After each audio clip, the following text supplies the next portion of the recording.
Okay, guys, I got a real treat for you. I just did a podcast with Rabbi Chananya Greenwald, who I've known for a really, really long time. And he wrote this book about his father, which is literally flying off the shelves. Everybody I know has read this and loves it. So go get it immediately. Amazing for Hanukkah. Maybe we'll get this podcast out before Hanukkah so that you guys should know about it. But we talk a ton about his father. His work he's done he is the Rosh Yeshiva of TJ in Eretz Yisrael.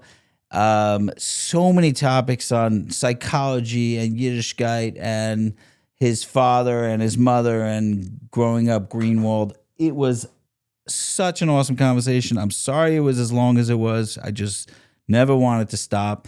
Remember to like, comment, subscribe, and just continue to be awesome. Love you all. Enjoy. Hello and welcome to the Brainstorm podcast.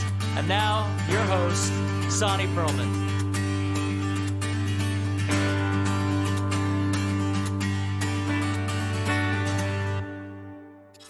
Okay, we're live.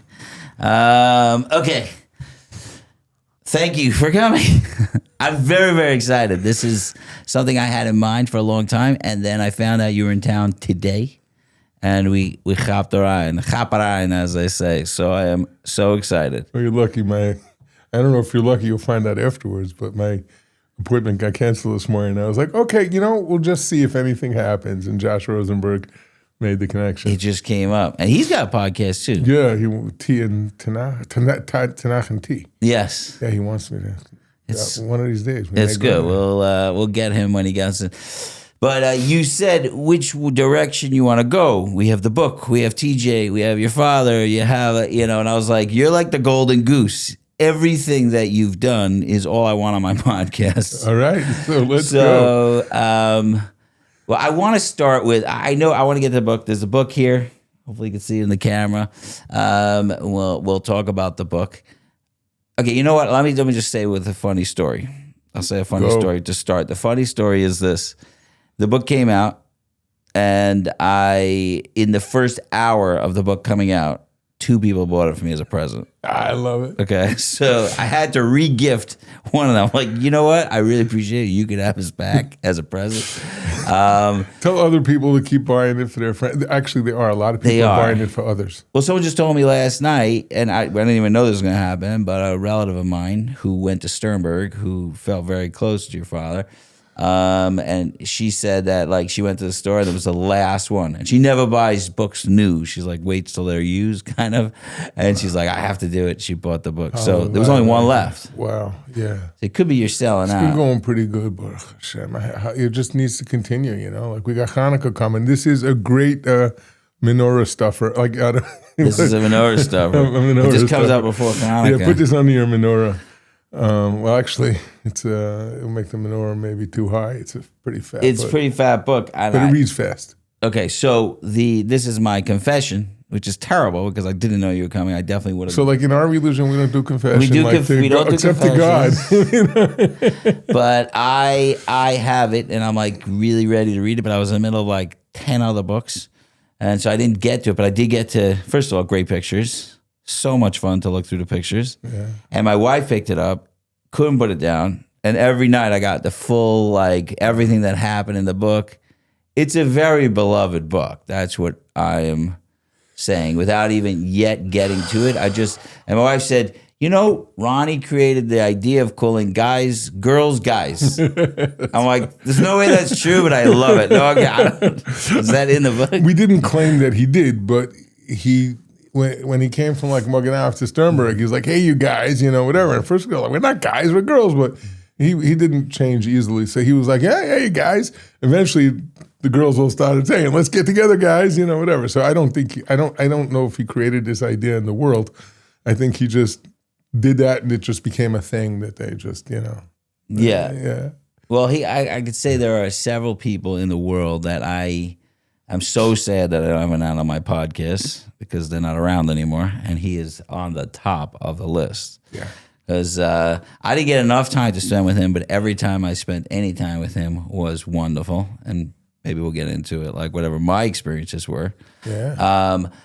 But I was actually going through, my mother passed away a year and a half ago. So I was Naomi. going through, Naomi. I You remember her well. Yes, right. So she passed away, and I was going through all of her books, and we both shared the love of books. You know, I've inherited her love of books, and I was just thinking, like, I can't imagine a greater honor for a father for their son to write a book about them.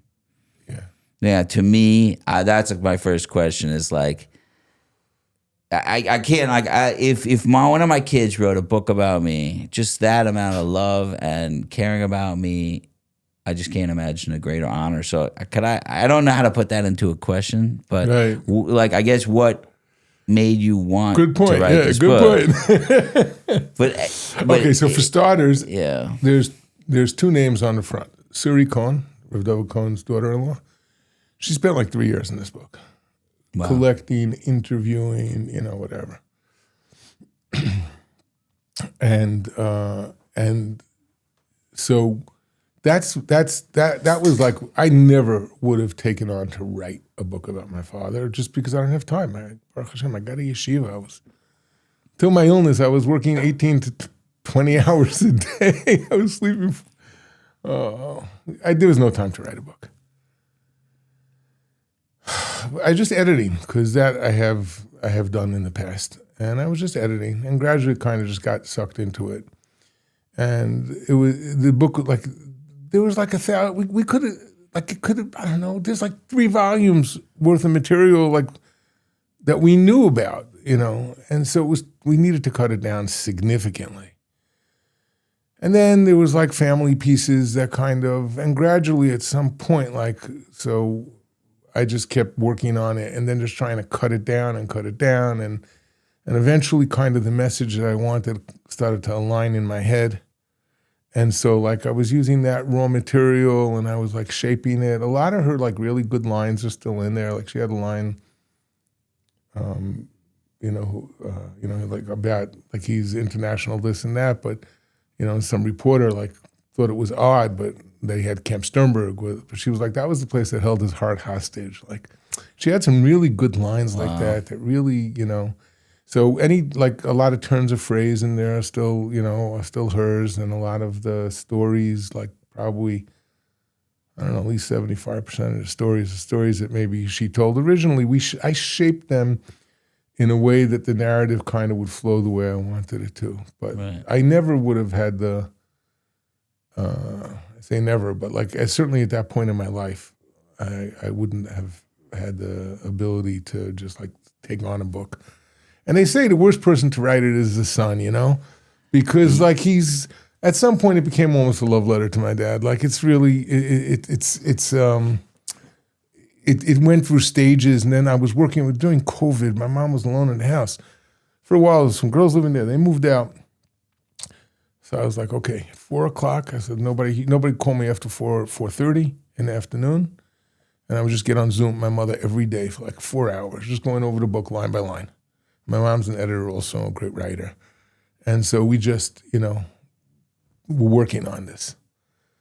And then I got sick, and it wasn't COVID, but I got sick, and I got sicker and sicker. And we went from like 4 hours a day to 3 to 2. When we were down to 15 minutes, the doctor was like, stop doing it. You're going to die if you keep doing this.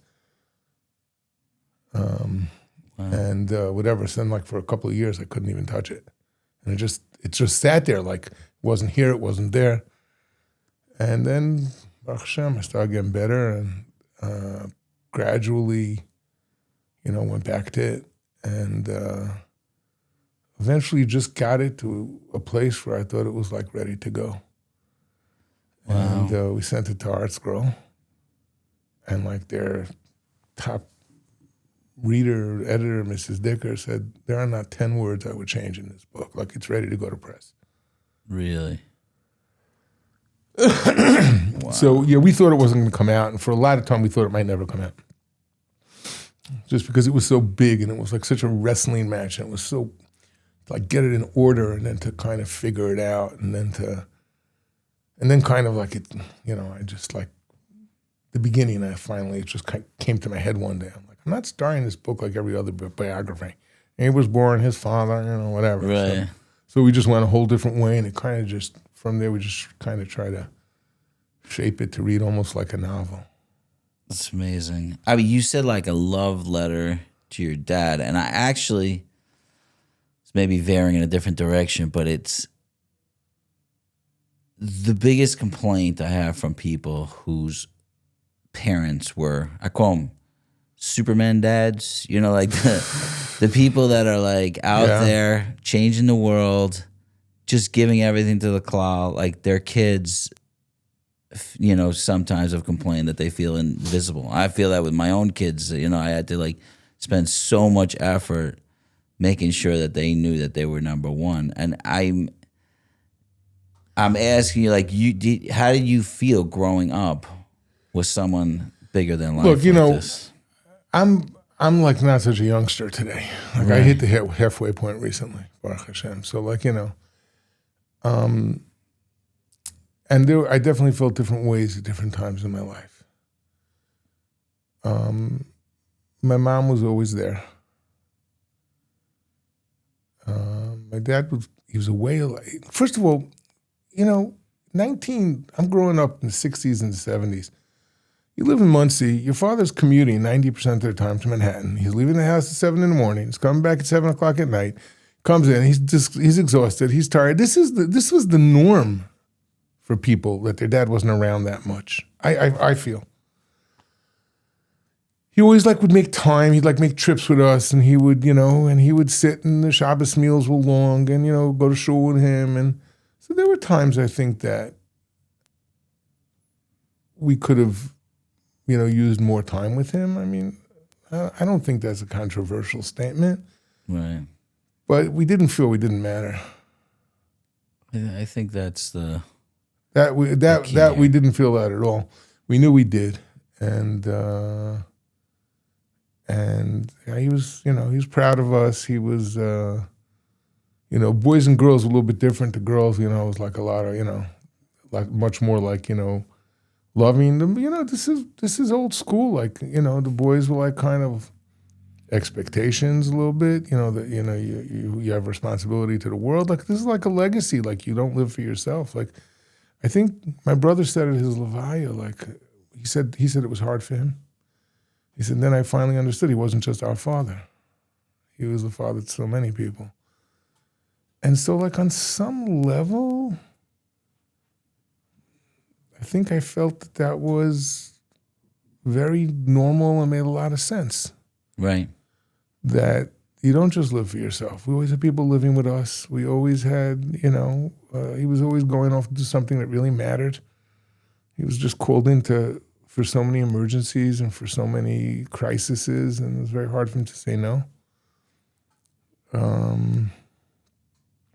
But I mean, I played ball with him, and I'm saying it wasn't, I don't think he was around so much less than everybody else in that generation. Maybe I'm kind of like, through the mists of time, whatever. But I have an interesting thing, because I've been studying this, not specifically this topic, but the idea of worthiness is like one of my biggest topics. I'm sure you talk about it a lot. Number one core fear. Right. Well, together with that, addiction is just feeling not worthy. That's on the highest level. Empty spot. So the fascinating thing is that we have a lot of like buzzwords today of, like spending a lot of time with your kids. And I'm not saying that it's not a good idea. It's a good idea. Very important. But I always ask myself the question of, in the past, if we keep going back, literally decade by decade, parents did less of what we're doing now. And That's right. Don't think that people were as maladjusted as they are today in some levels. Meaning like it's... I'm sure. Oh man, we can go for about 9 hours now. I think we can, and that's the real reason I want to talk to you. But like about the people we're helping, being part of the helping. But I find I ask myself a question: how do you have a generation where people used to smack their kids and the kids turned out all right. And now we talk about trauma. You got smacked as trauma. But I think it never was about that. It was always about that feeling that I am loved. You could be away on your vacation, not on your vacation. You could be away working, helping the klal. But if you feel that during the day I'm being thought of, I am, that it's being done for me, it's an interesting contradiction to what we have today, where we just believe like the kids have to know that you got to like tell them all day, I love you, I love you, I love you. I don't think it was about the telling. It was about knowing it. So that's interesting. When you're saying it and you're like, we knew it. There was sometimes we questioned it, but then we knew it.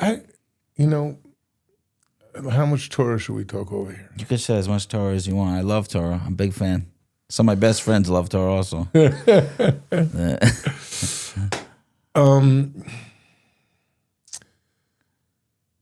Okay.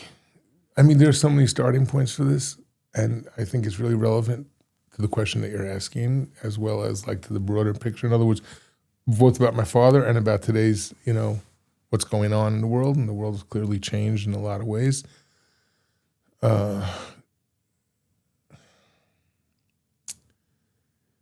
First of all, what does it mean to be a Jew? In the sense of, where does it start? Do we have love rooted in obligation, or obligation rooted in love? You asking that as a question, or this? I'm just setting you up. No, it is an actual question that I contend with a lot. I think if it's a transactional relationship between us and God, it is not going to survive. No. I didn't ask the question properly. Okay. Yeah, I see from. No. Are we servants or are we sons? Im kavodim, im kibonim, im kavodim. Is Hashem Avinu or is He Malkeinu? Where does it start? I don't see them as contradictions.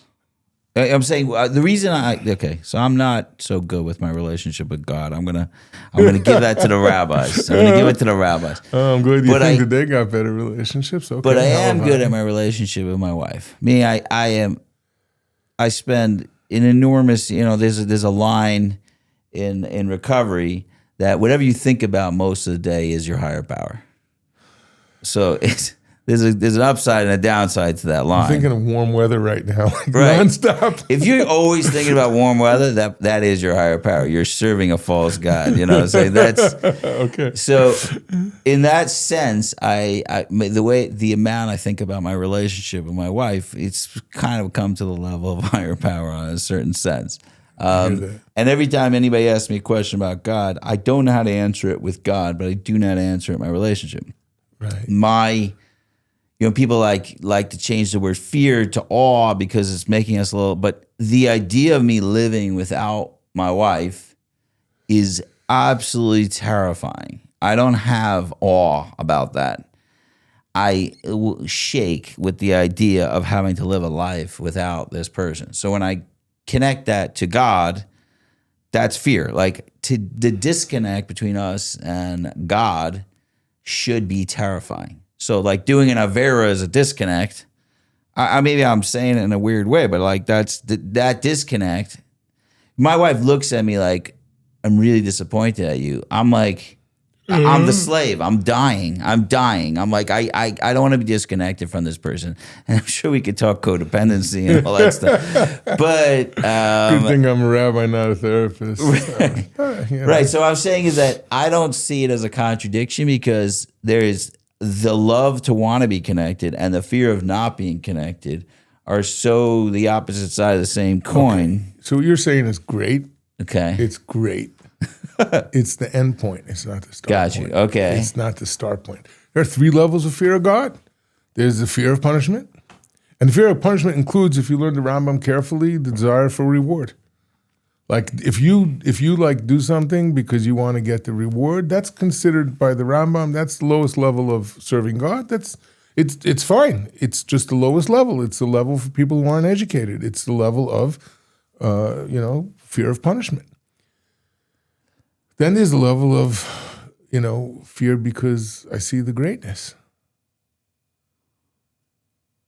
It's like, how could I go against the Almighty? People don't even think what that word means, Almighty. It's, well, how could I? And then the third level of the tzaddikim is the fear of losing the relationship, the fear of not being whole in the relationship. That takes years and years to develop, especially when it comes to Hashem.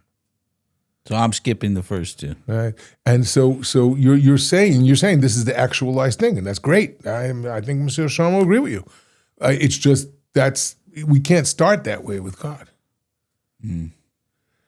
First thing we're supposed to teach our child. We teach Shema Yisrael Hashem Elokeinu Hashem Echad. We teach him Reish is Chochma Yiras Hashem. The beginning of Chochma is fear of God. We start him with fear, or we start him with love. How is this connected to your dad? You were talking about bringing people up, and this generation, and how how do we see it?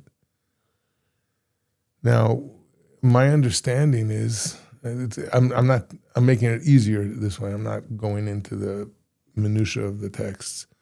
We say Avinu Malkeinu. You're my father first.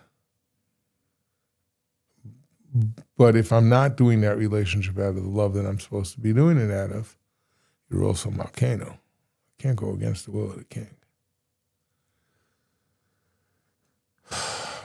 I don't know. I can go sideways for a minute.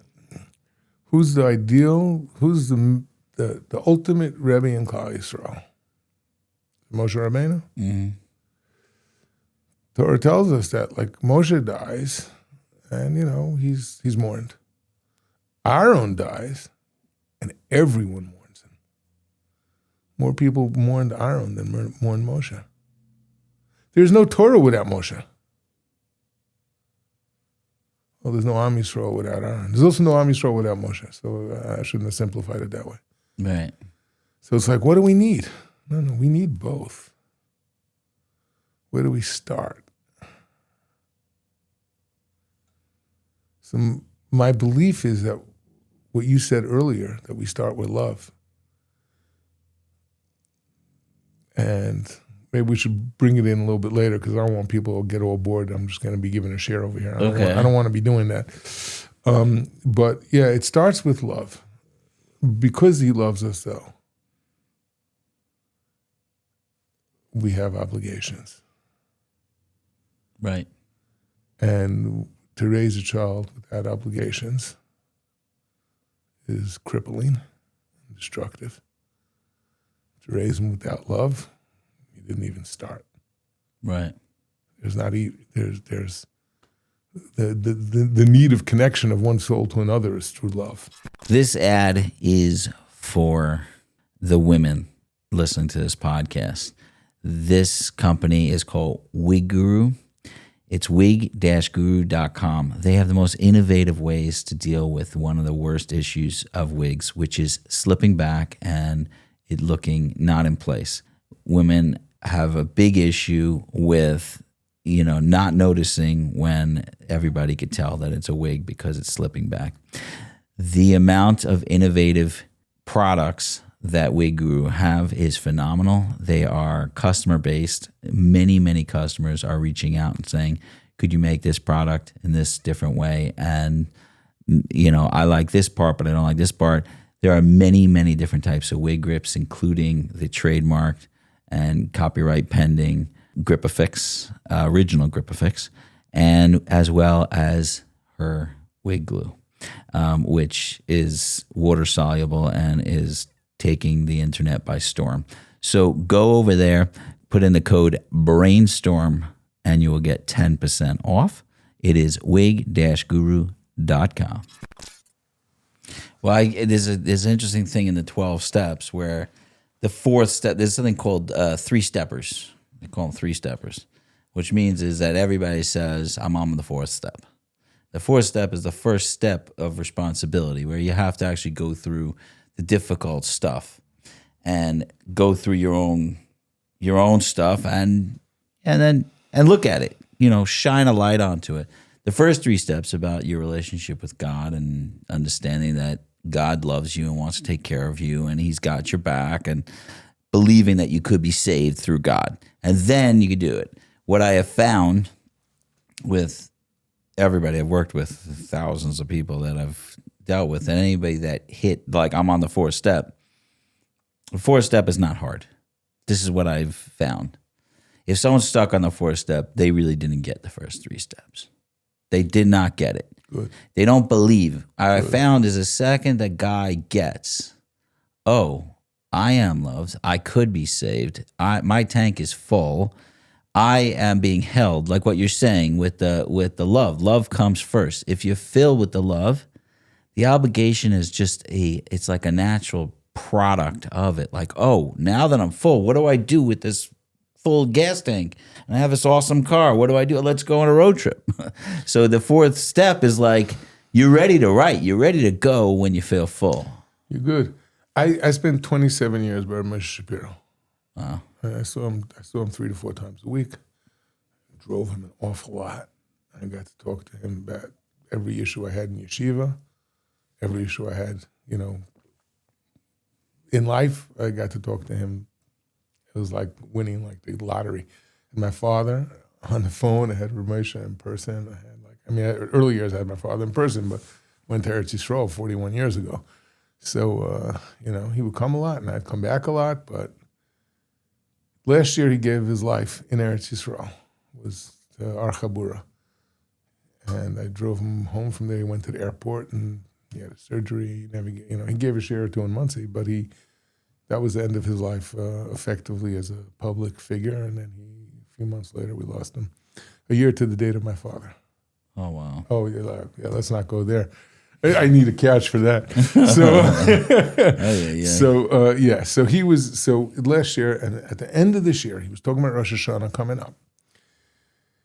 And he mentions how it comes after the 7 haftorahs of Nechama, the 7 comforting haftorahs of Yeshaya. And he brought a proof from the language in the Rambam that the goal of Elul is after the difficulties of Tisha B'Av, destruction, Galus, is to be comforted. And then you can go to Rosh Hashanah and take your king on. But the goal of El is liot menuchamim, as he would say, to be comforted, to know that Hashem has not left you. He's still here for us. It's hard to see. You need big picture. Okay, this isn't a philosophy discussion. Yeah. But in order to get back to that stage, you just have to know that I have a place. I'm loved. We say it all the time. Hashivenu Hashem Elecha. Return us to you. With no shuva, we'll come back. Right. So if we don't know that, we don't know anything. Yeah. It's I have this with the guys I'm working with. We call it Shiva House Rules. So I've said it before. Whatever.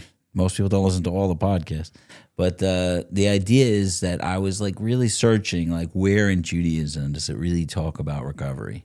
Like really, really, like trauma happens. How do you deal with it? And the only place we have is really Shiva. And where someone has gone through a massive trauma, their hole is empty, their heart, they don't even know why they're living anymore. It's like the existence is meaningless. It's like you've lost a part of yourself.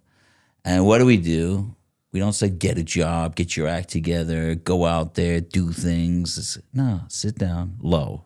Don't even daven. Don't even learn. Don't even, like first thing, just sit down. Grieve. And the responsibility is on us.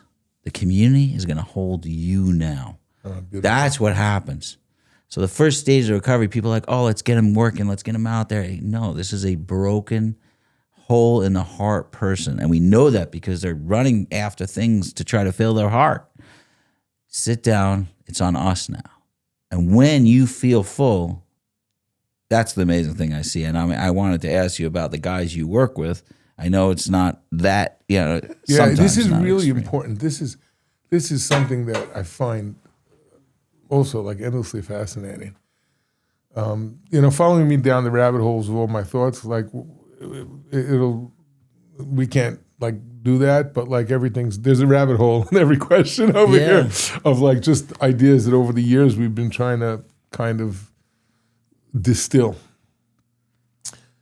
I had a relative who was, after COVID, everybody was, so happy to take off their masks. And some people needed to keep it on because, whatever. But those people were always kind of looked at as like, what's with them? They're still believing, something that's, so she was fighting cancer and she had to go to the hospital, regularly for treatments. And she's wearing her mask. And she was telling us one Shabbos, she's like, I know people are looking at me and going like, what an idiot. Like she still thinks that like COVID is a danger. She's like, a common cold can kill me. Because her immune system is so compromised that she doesn't have the ability to fight against any kind of virus. And like it struck me that people have a certain amount of resistance, whether it's emotional, whether it's spiritual. They have an immune system that can fight off and could shrug off a criticism. It could shrug off a difficulty. It could shrug off a setback. Okay, it bothers them, but but if that emotional system has been hijacked by some kind of significant trauma, they have no immune system. They need that mask. Without that mask, a cold could kill them.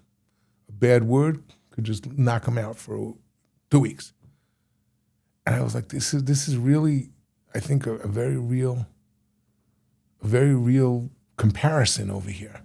And so when you're talking, like there's one community and they're like clearly over here and a harsh word could just, and then there's another one, it's like, yo, dude, you want to train for the marathon? Get up and run, right? You want to be in special forces? You know what you got to do that? And people sometimes try to apply the two treatments, whichever treatment they favor, right, across the board. And that's the worst destruction in the world.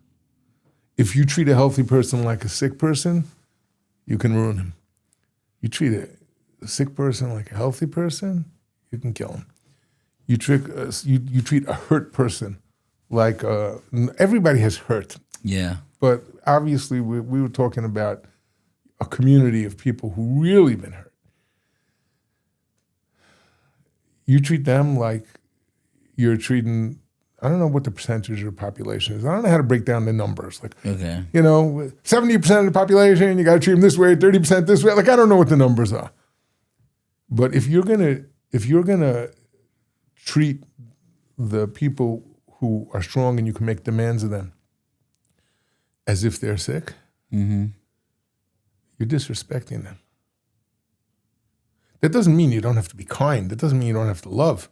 But my love means that I want my person that I love to flourish. Yeah. And so love doesn't mean that I just like treat you with kid gloves. That has nothing to do with love. It's not a Jewish idea. But when you have a person who is in need of that, it's the most Jewish idea. So it's really hard to diagnose where that person is. Right. What do they say about the devil being in the details, my friend? Yeah. Of course. That's the hardest thing. You have a kid in yeshiva not showing up. You said you're asking me about yeshiva. So I kind of gave this almost as an introduction. Like he's not showing up. Why isn't he showing up? There are guys who don't show up. There are guys who aren't happy because they're not showing up. They just need to be productive. And then there are guys who are so productive and yet they're not happy. So what was missing in their life wasn't productivity.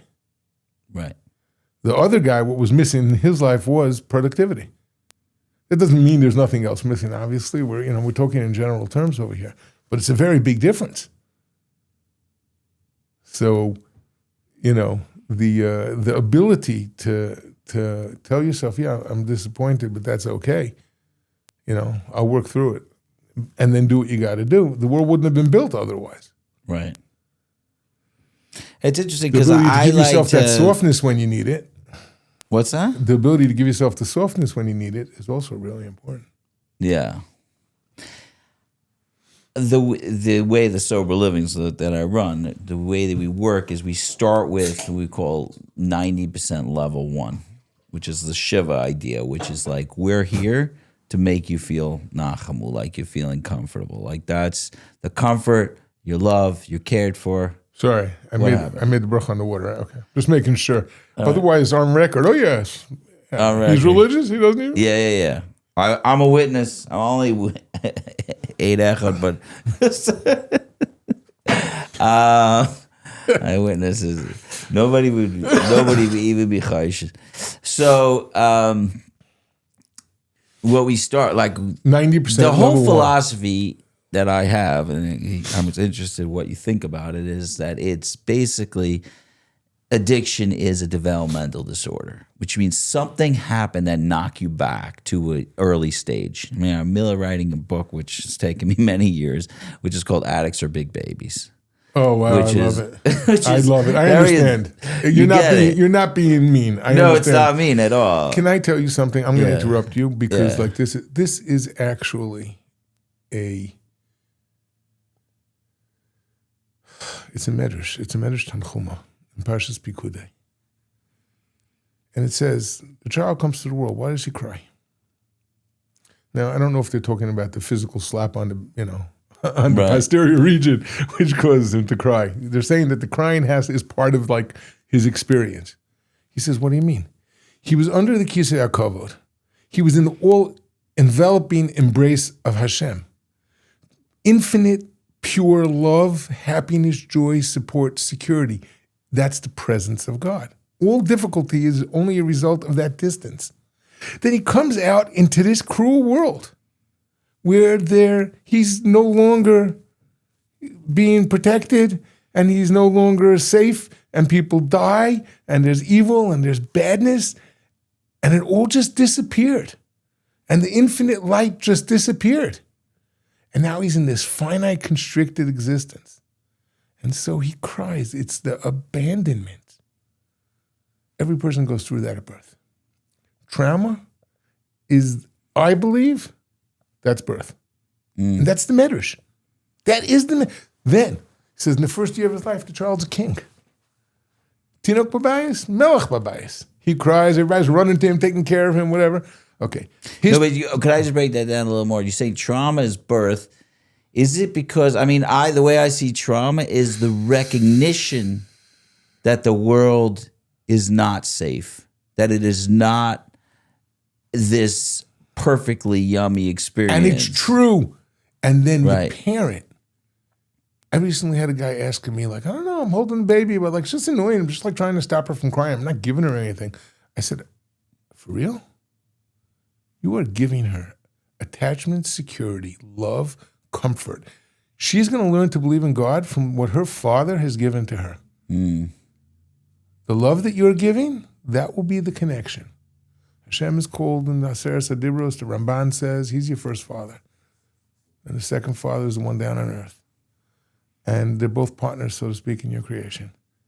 And the way you learn to build that security after the loss of coming to this world is what allows you to keep going back towards Hashem. What happens when a person is missing that? How much harder does he have to work to replace that void? And then every bad experience he goes back, he gets back to being that scared baby where death is reality. Right. So I love what you said. Yeah. I'm just giving you, like, this is the medrash. It's the medrash. Okay, I'm changing gears because I'm thinking of all these stories about your father, and it's making me smile in my head because, like, while he told me a story, I don't know if it's in the book.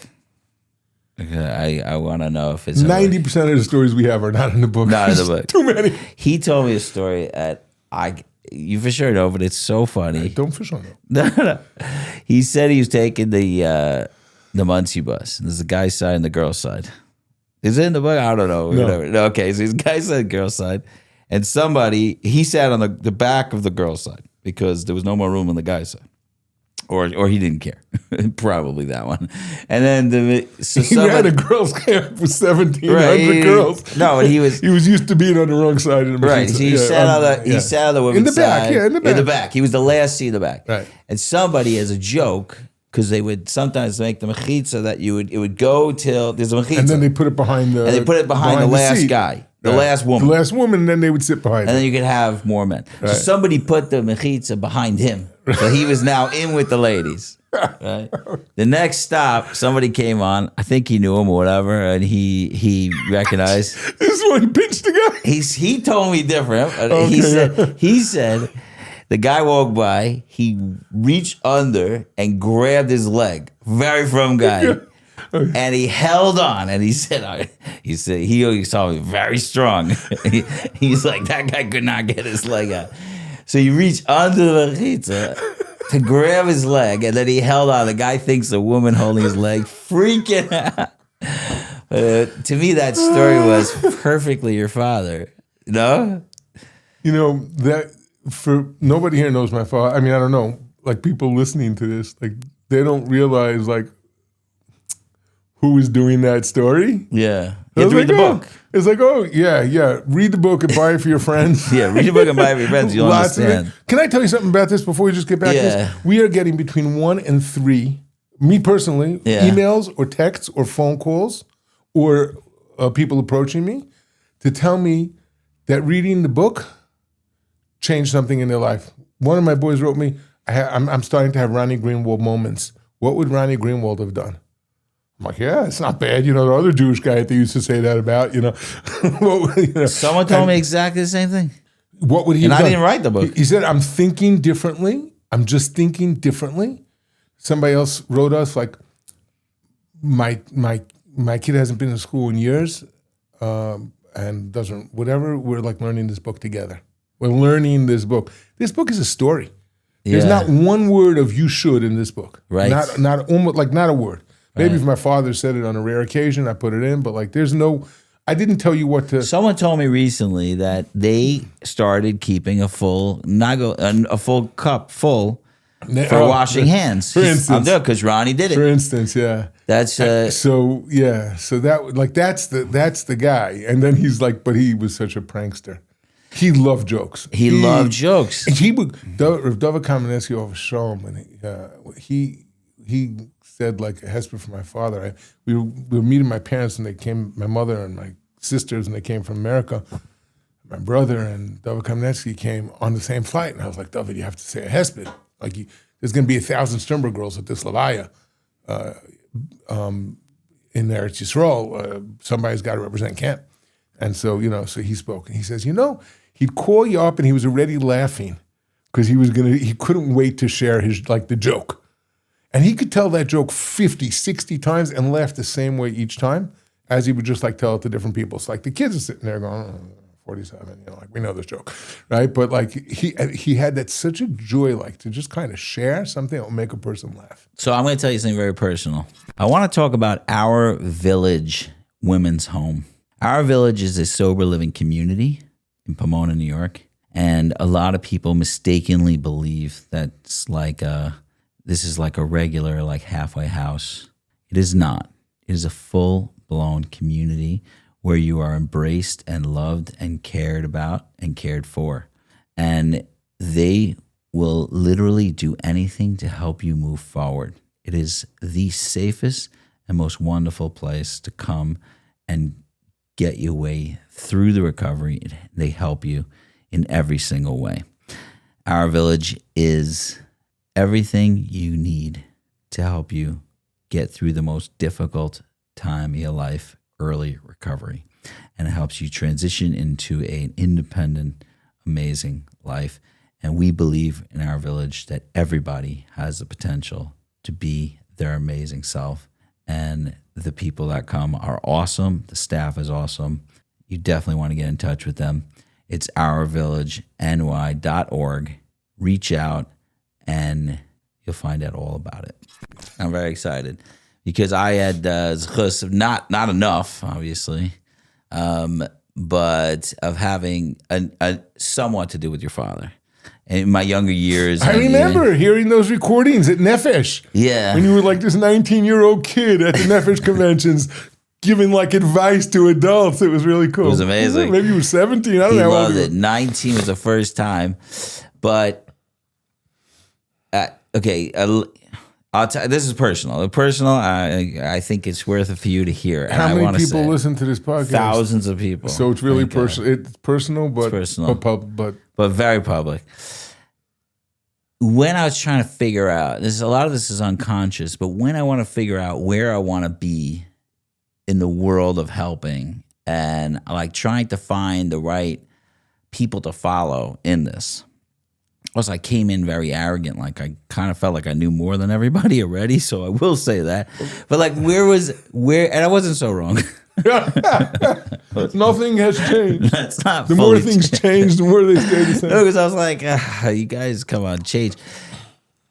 I looked at your father as like an archetype of what a real helper in the community was. That was to me because. And one of the things people ask me, like, you sit there, you're talking about trauma, and the next minute you're laughing your head off about a joke. And Norm Macdonald, who's a comedian, is my favorite person in the world. And, like, the idea of we're living. We're not crying. We're living life. And when there's a challenge, you go and attack it. The way he would attack a challenge, there's an issue in the community. He wouldn't sit there, oh, there's an issue, and complain about it. He would attack it and laugh the whole way. So when I sit in our staff meetings, we're cracking up. Guys are suffering, and you think, oh, they're not being sensitive. No. If you don't live, you can't help other people live. And if you don't live in a place of joy, it's hard to bring joy into your lives. Like, joyous people are good for your soul. Hang around them. Last thing, it's at the end of the book. I told Rabbi Yoni Fisher, I saw him recently at a wedding. I said, Yoni, I put your line in. He was like, what line? I was like, until you read the book, I'm not telling you. And then he was like, something I told you? I said, yeah, because I had met him shortly after my father passed away. The year after, maybe we bumped into each other. We were talking. And, because he knew him from Maganav. So he said, negative people? I'm like, yeah.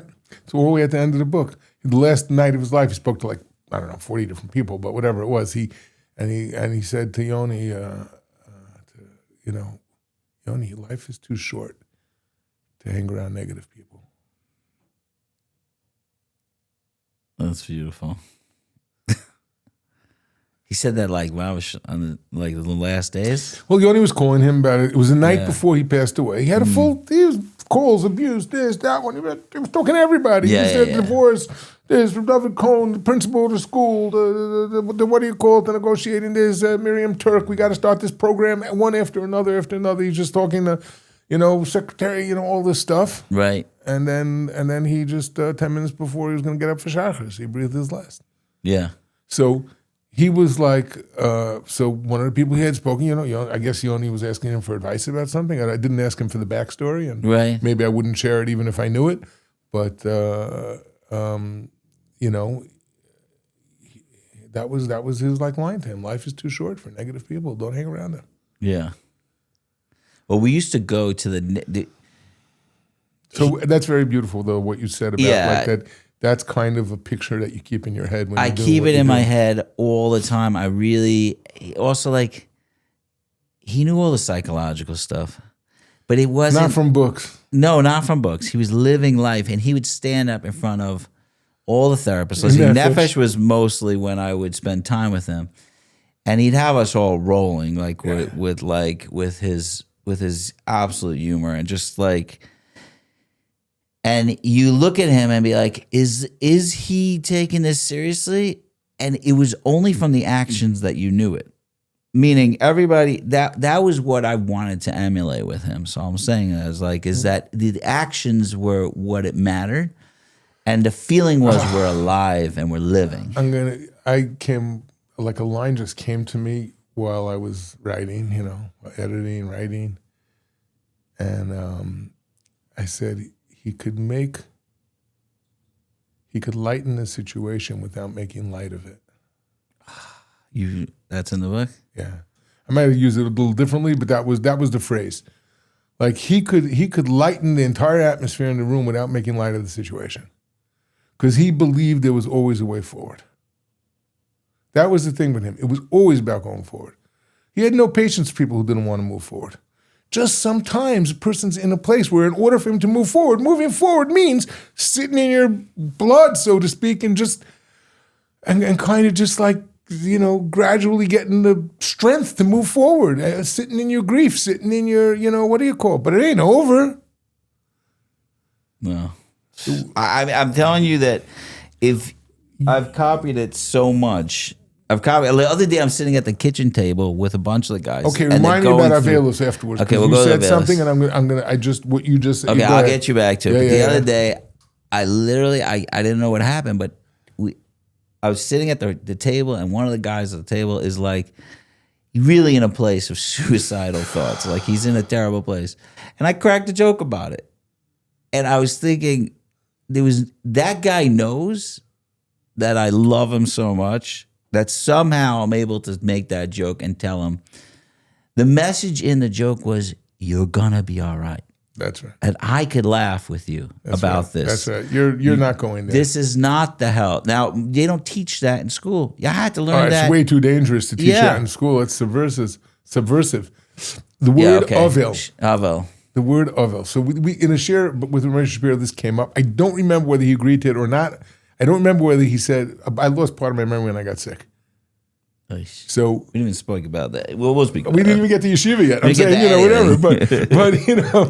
whatever.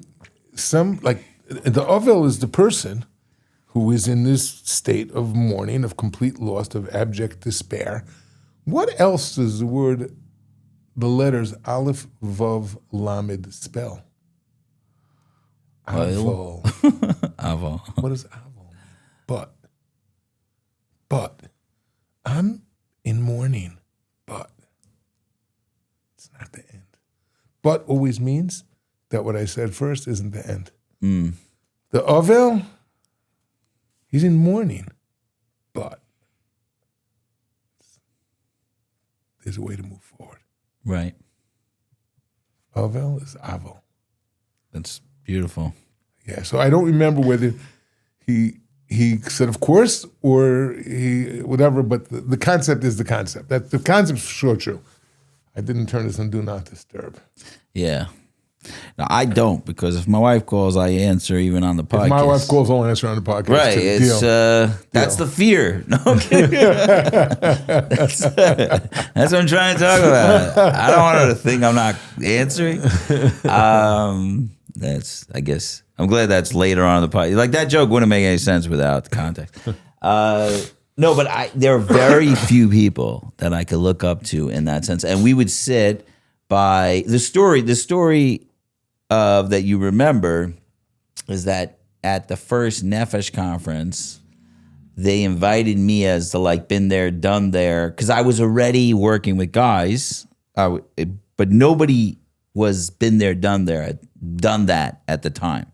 I mean, I still had long flowing hair. I don't know if it was flowing. Well, where'd you cut it? Where'd you cut it? That's right. TJ, that's right. That was the first time I cut We'll it. make a mention out of you. Do you remember me coming to visit over there with Kiwi? Yeah, Kiwi. Kiwi's a legend. Do you know how I met Kiwi? Kiwi, my brother. For anybody who doesn't know.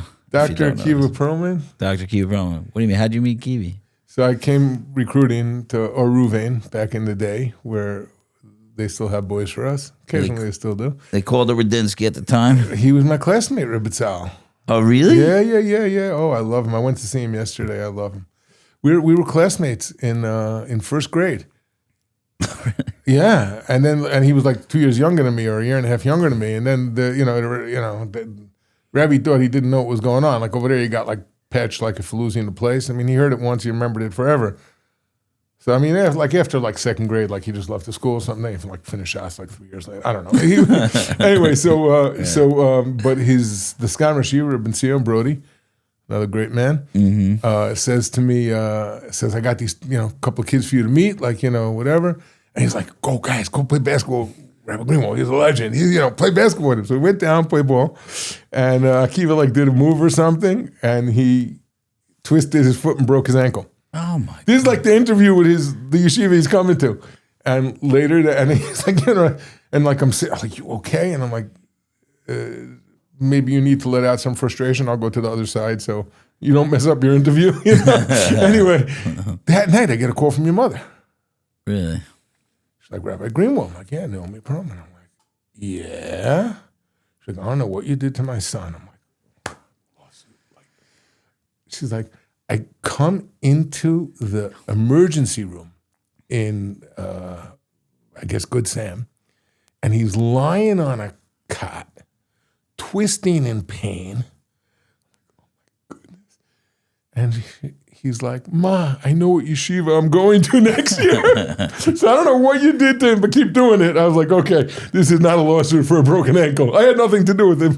That's awesome. That's how I met Kiva, yeah. And then he came to yeshiva, and then whatever. I think he skipped 12th grade, if I'm remembering correctly. Yeah. I also called it skipping 12th grade when I left school. I went straight to Mason. Early admissions. That was another word for it, yeah. It's a much nicer way than I did really early admissions, like 9th grade. 9th grade, you were done. I was like early admissions. Okay, so you're at Nefesh, what happened? What would happen at Nefesh, and this is what I gotta say, when your father passed away is when I stopped liking Nefesh. I don't mean I do like Nefesh, but I stopped liking going, because what it was is, everybody would go to classes, and I would go to a class or two, whatever. But I was there to hang out with the people. He was hanging out. And he was hanging out. So we would, inevitably, every single year, we would sit down at a table together and start laughing and just having a great time. And like talking about bigger topics, and the crowd would gather. So it would just go around us. All of a sudden, there's like 50 people. And there's like Torah, like not Torah like the regular, with just like stories and laughing and it had happened every single year. Yeah, it's Nefesh people. And to the point where I think it was a point or two that they were like, you're taken away from the classes. Did he ever put you in your place? No. He never said to you, you're getting ahead of yourself? No, he was a real cheerleader. Like he was like, amazing. For me, he was, in my brain. He did feel you were getting ahead of yourself. I know it from him. Yeah? And he never said it to you. I love that. He never said it to me. Because listen to the story. I get a phone call from a guy who's a principal. He's a Rosh Yeshiva. He's a big Talmud Chacham. Very special guy. Big mover and shaker in his community. Very special guy. I could probably say his name, but I don't know. Anyway, there's nothing. And he wrote me a letter, after reading the book. And he said that he was in the car with his father and my father. His father was an important guy, a very special guy. And they were talking about a matter of great importance. He was maybe 7 years old or 8 years old.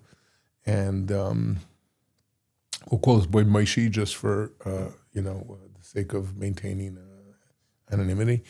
And so they were talking about some subject. And, 8-year-old Maishi pipes up with an opinion.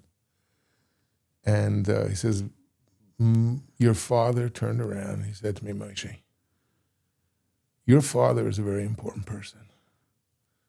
And people have important conversations with him. And if they're having them in your presence, it means that they trust you to know your place, not to offer your opinion and not to share what you hear. And you need to remember this because you're part of an important family. And he said to me, he told me this story, and he said, I can't say I was so happy. I was a little resentful, a little hurt. He says, one day, like, it clicked what he had done and what he had said.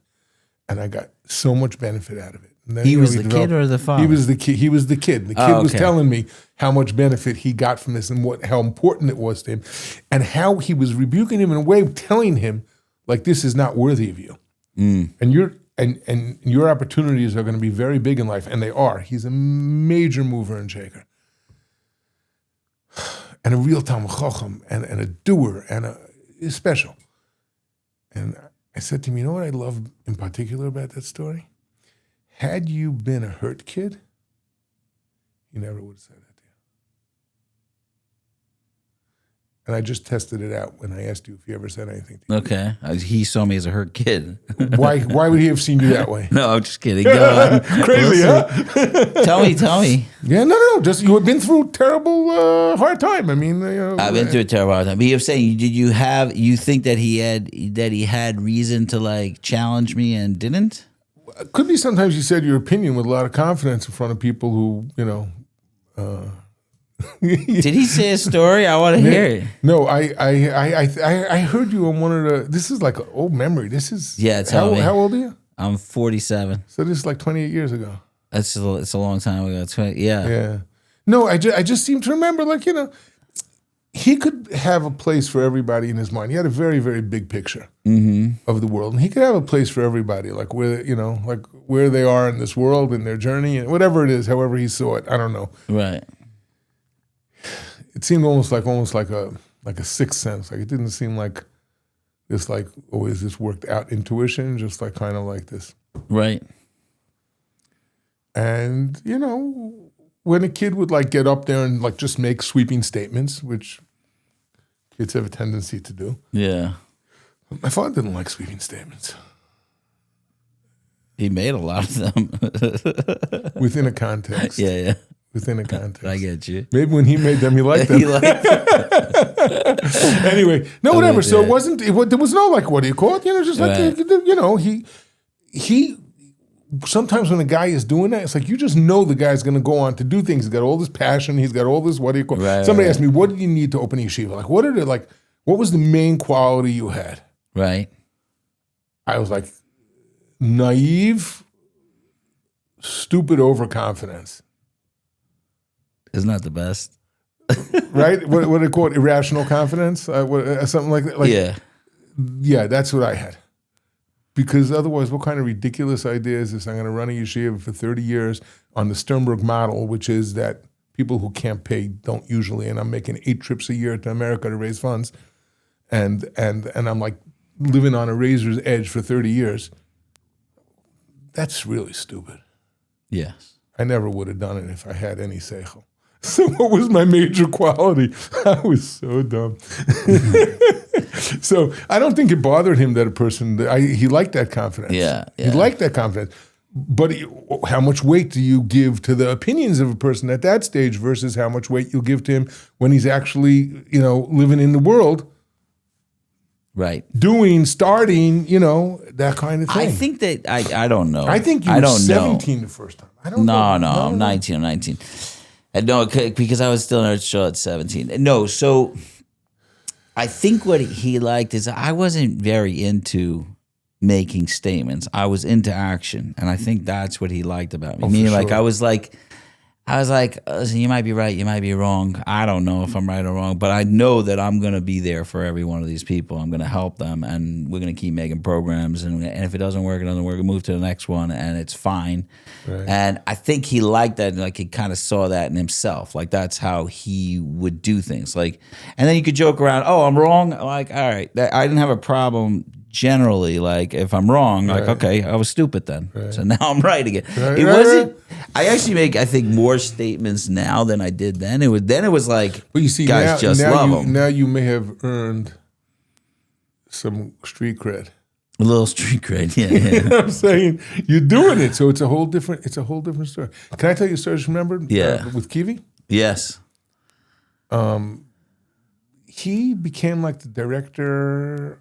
Our place? What did he become director of? So I ran our place, but he did the living room at one point. This is early days. You ran our place. You ran our place. I ran our place until December 1st this year. Oh wow! Right now. Okay.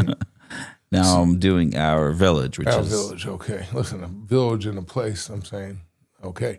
So he was running, which program was he? They started, it wasn't even called the Living Room yet. It wasn't called Living Room. It was called Judah's Place. Judah's Place. Yeah. And he was running it for a bit. He was running it with Menachem Poznansky. Calls me up.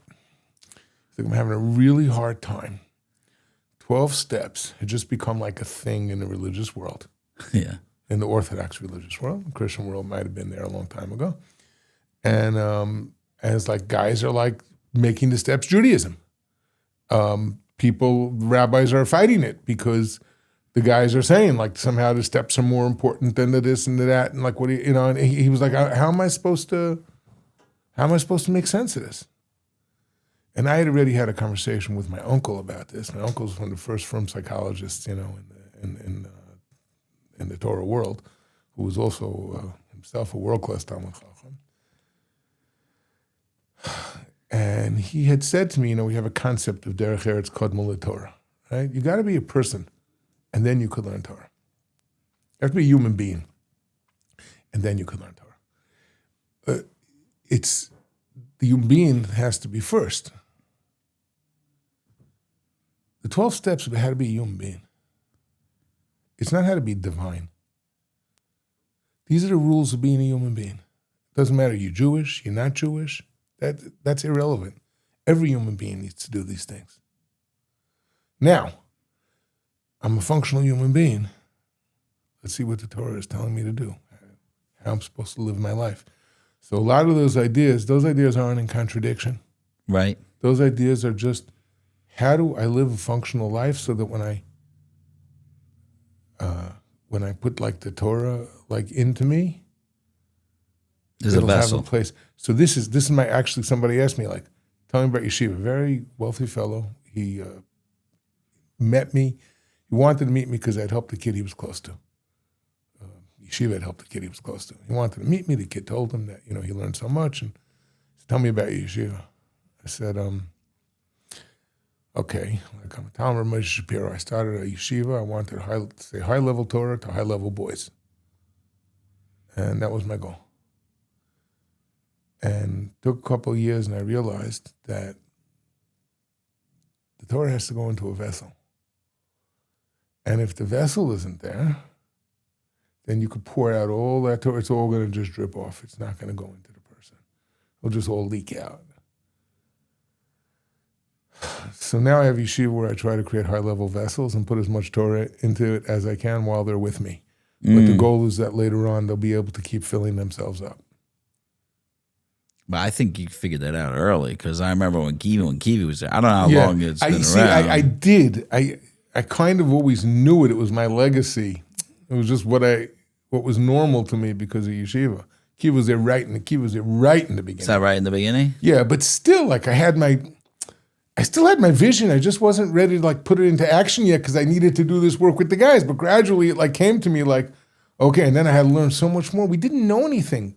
Like now, it's like I see a kid who was like biased in the second year having a hard time, and I was like, well, duh, that kid was abused. Like, how, but we didn't know this back then. Right. We didn't have any idea. So, the biggest maspin in yeshiva. Yeah, well, that kid was using the Torah as his drug. And he ended up in 3 rehabs after he left in yeshiva, one more intense than the other, until he was like in Arkansas, in some kind of place that, never saw a Jew before. Right. And like, oh, he's learning. And I remember telling him, I want you to see somebody, because he had been addicted before, and he stopped, and he just learned. I was like, you have to deal with this. He's like, no, I feel good. Like, when I don't feel good, I just learn Torah, I feel better. I'm like, something doesn't feel right about that. So, wait, is that the Rebbitzin? No, I love it. That's Mashgiach from Yeshiva. I'll get him later. I'll call you later. Hope it's not an emergency. That's why I think. That's why I keep it on, because my wife calls like, what am I going to do? Yeah. Anyway, so. No, but listen, I remember, because that was when Kiwi was there. It could be it was 90, when did you start? 95, 94, 96, whatever. Yeah, 95, so mamish, like I was there. Yeah. It was really Rabbi Teichman. Boys Town started the yeshiva. Rabbi Teichman And like I was there like a second in command or something. And then when he left and Boys Town said they didn't want to support the yeshiva anymore, so I had to kind of reestablish it because we had to turn it into our own organization. And Kiwi came along with that when we reestablished it. Right, but I saw you guys as and also I'm looking from the outside and also getting most from Kiwi because, like, Dr. Akiva Perlman. Yeah. Guys, is that Nachas? I love it. He's killing He's it. in the book, actually, because my father tried to bring psychotherapy into Satmar in 1969. Right. And I said how proud he would be today that... And there's a line from his wife in the book also. That's right. Yeah. Anyway, that. So go on. So, Kiwi. I mean, I saw you guys... There was a couple of places when I was in Eretz Yisrael that... When I analyzed it later, because it's interesting, because I went to Neve and I got very close with the Mosh, and it was like what I felt like there was a couple of yeshivas that stumbled into the emes, almost like by accident. Like that was when I think there was like a couple of places that knew what you're saying, like you knew it instinctually. It could be it was from your father and from Rosh Spirit, like it was being light years ahead of your time. That's what I'm trying to say is like what we're discovering when I'm like building this sober living, and I realize that the recovery world is so behind the times in so many ways. What you guys were doing is my model. Wow. With intention. Wow. With a lot of psychology and discussion, and there was a couple of places that just figured it out. This idea that you're saying, it sounds so obvious, but you were like, you saw, it was all, actually on the way here, I said to you on the phone, seeing, like I want to talk about yeshivas that deal with people out of the box. And you're like, out of the box? None of these guys are out of the box. Just depends how big your box is, right? Just your box has got to be bigger. And that was the message to all these guys, and whether you liked it or not, you were taking in guys that needed that message. So, so when I look at it, I'm going to tell you how that started. I mean, it did start. It started it took me a long time. I mentioned it in the book. It took me a long time to realize how much of it was just the legacy of what I had grown up with and assumed was so natural. And just, of course, this makes sense. But I heard I tutored in Eshet Torah for like a year. I got very close to Rav Noah Weinberg. Oh wow! And he came over to me in shul, started up with me, very funny conversation. He's like, it was all set up. My brother had set it up, my older brother, and I said to him, he said, I want you to listen to these tapes. And there were tapes on Kiruv. He'd given a series of 6 lectures to Lakewood Yeshiva, in Lakewood Yeshiva, trying to get Lakewood guys to go into the world of Kiruv. Not very successfully, but this is what he was trying to do. And he started off with Rabbi Isai. I don't know if he said Rabbi Isai. You gotta love him, in his Brooklyn, deep East Side or New York accent. You gotta love him. It starts with loving them. It all starts there. This is all v'ahavta l'reacha kamocha. And like a light went off in my head. Like, of course. Like, wow. But yes, of course, but like, wow. Like, that's not a word I heard a lot of in yeshiva growing up, I mean, mitzvah, love God, but nobody ever told us that God loves us. And then it's like, you gotta love him. So I heard that, right? Then I worked in Neve. I was a tutor. I was in Mir Yeshiva. Really? Okay, I didn't know. I met Revolba. Okay, I was walking with my brother in the street in Yerushalayim, and we meet Revolba. My brother's great Rabbi, the great Mashgiach. And he's talking to me about, whatever. He wanted me to, so we're talking about what my next step would be. I ended up going to the Mir, but I took a job in the Zion. Rabbi Liff, I was very friendly with. He used to play ball with him. And I was like a madrich in Neve. And then after like a year, I stopped going to the Mir and I started learning with the Kollel, the Posek, right, a Friedlander, Zecher Tzadik Kodesh Levracha. Oh wow! I got smicha from him. So just like for the record of the thing we're not going to talk about, Rav Moshe Shapiro was, my father was nifter on the 10th of Teves, on the 10th of Shvat. It was leap year that year. 12 months later, one day before Rav Friedlander was nifter, and 36 hours later, Rav Moshe Shapiro was nifter. I lost my 3 Rebbeim in exactly a year. I was like, I'm just going to put that year into a compartment, and I'm going to deal with it when I'm 90. I did try to do it. I dealt with it a lot. It's not true. And writing the book probably dealt with it a lot also. But I'm just saying, like, Right. that was a year. I mean, my father, my Rebbe, my other Rebbe, like, oh man, how I do you go hate to forward? do this to you, but you're gonna have to write 2 more books. Yeah, I know. I don't know if you're ready for it. I know.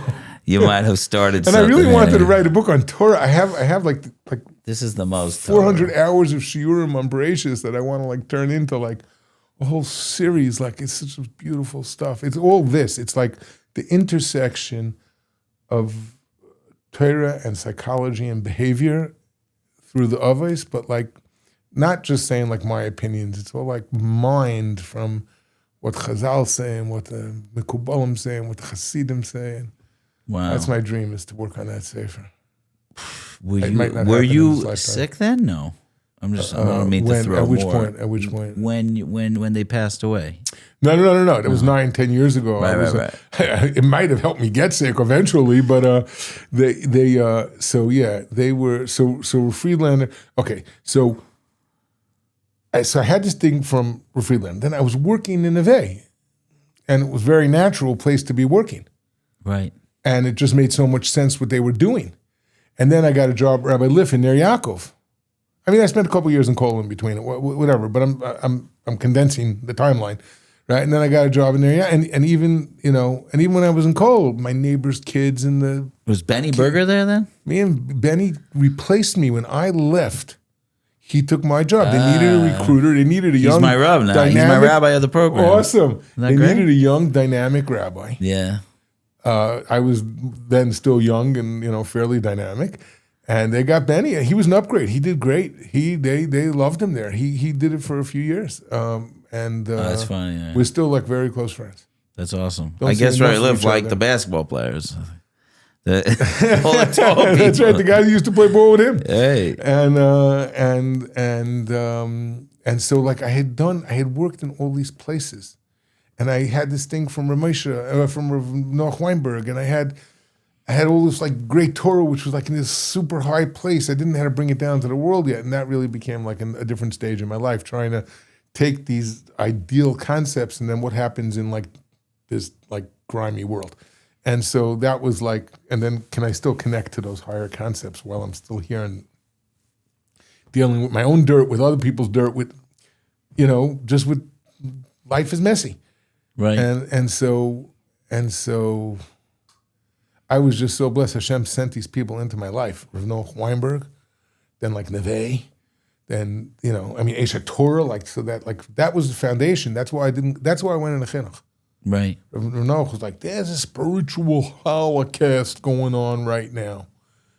There's Jews being sent to the ovens. You're just going to sit aside and try to make, your money, whatever. I think I'm morphed into Rabbi Wein there, whatever the case. But I love that because the interesting thing is I always was fascinated by people trying to do kiruv on front from birth kids. Yeah. Meaning like. So that's what the change was. When I went to work in Neve, and I did it because that was the hardest group for me. Those were the ones I couldn't appreciate properly. I said, I don't know, if I want to be like a good Jew, I need to learn to work with these guys. And I took the job in Neve. I left Esha Torah. Wow. Who knew that was going to be my next, No, but 41 years. I'm saying is like, I'm loving that you're saying, Noach Weinberger is saying the same thing. That there were these messages that people, it's literally the answer. Like, it's the answer, and everybody, like, now you have Rabbi Kalish and Rabbi Fisher, and everybody. You know where like, Rabbi Kalish's first job was? Where was his first job? It was in Maganab, no? TJ. Really? When listen, Rabbi Kalish, from the time he was a child, he was in Maganab. This is how I knew him. Right. Father's the Rav there. His great holy father. And so I knew him from the time he was like a teenager. That's when I started noticing. And he just had this special, love and grace coming out of him. And I told him when he was like 17, Daniel, one day you're going to go on a chinuch. Wherever I am, I was working by Rabbi Lift back then, or maybe even in Neve. I don't know. Wherever I am, come to me. You're going to work with me. And I told him this like before he got married, he had a kid. I don't know. Whenever I bump into him over the course of a few years, and I'm sitting in Beis Medrash talking to one of Rabbi in Yeshiva, and we see this guy walking down, the courtyard towards Beis Medrash. He said, "Who's that?" I was like, "That's our newest Rabbi." And he walks into Beis Medrash, and I said, "You ready?" He's like, "I'm ready." And he was a Rebbe by us for a year. Oh, wow. I didn't know I that. offered him the sun, the moon, and the stars to stay in Yeshiva. I wanted him to recruit for me. I'm saying, Right. the Pied Piper, hello?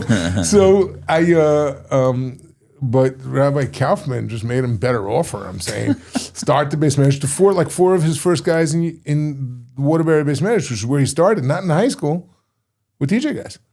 Was it? Yeah. I did not know that. And I worked with he Rabbi told me to be- Kaufman when he was in Yeshiva for Rockaway. Yeah, right. As a going back. Right. So That's my first year. So that offer was too good for him to turn down. He said, like, head of the Beis Med, like start the Beis Medrash program, the young guys, and be the Rav of shul. Like, I love the yeshiva, but like, I'm like, he's the one who got away. So somebody said to me, "Oh, you started him in chinuch." I said, no, "I'm not going to say it that way. I feel like we were like the first airport that his fighter jet landed at. We were a way station. He gave us his blessing, and then he moved on. I don't think we trained him. I'm sure he learned stuff. No, but I don't think we trained him. I'm loving. It's almost like a history lesson that's happening here, which it's your life, but it's no, because I always like to trace what's happening, and I feel like I was part of it, and I'm really excited to have been part of it. Is kind of a revolution and change where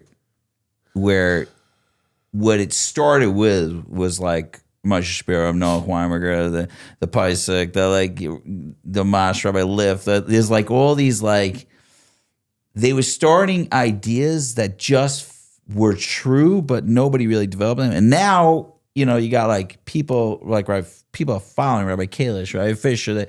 They're following Avi Fisher. They're who we missed? Same who we message. missed? You know who we missed in this conversation? Who was that? like such a sadness for me that I never met him? Freifeld. Oh, Shlomo, yeah.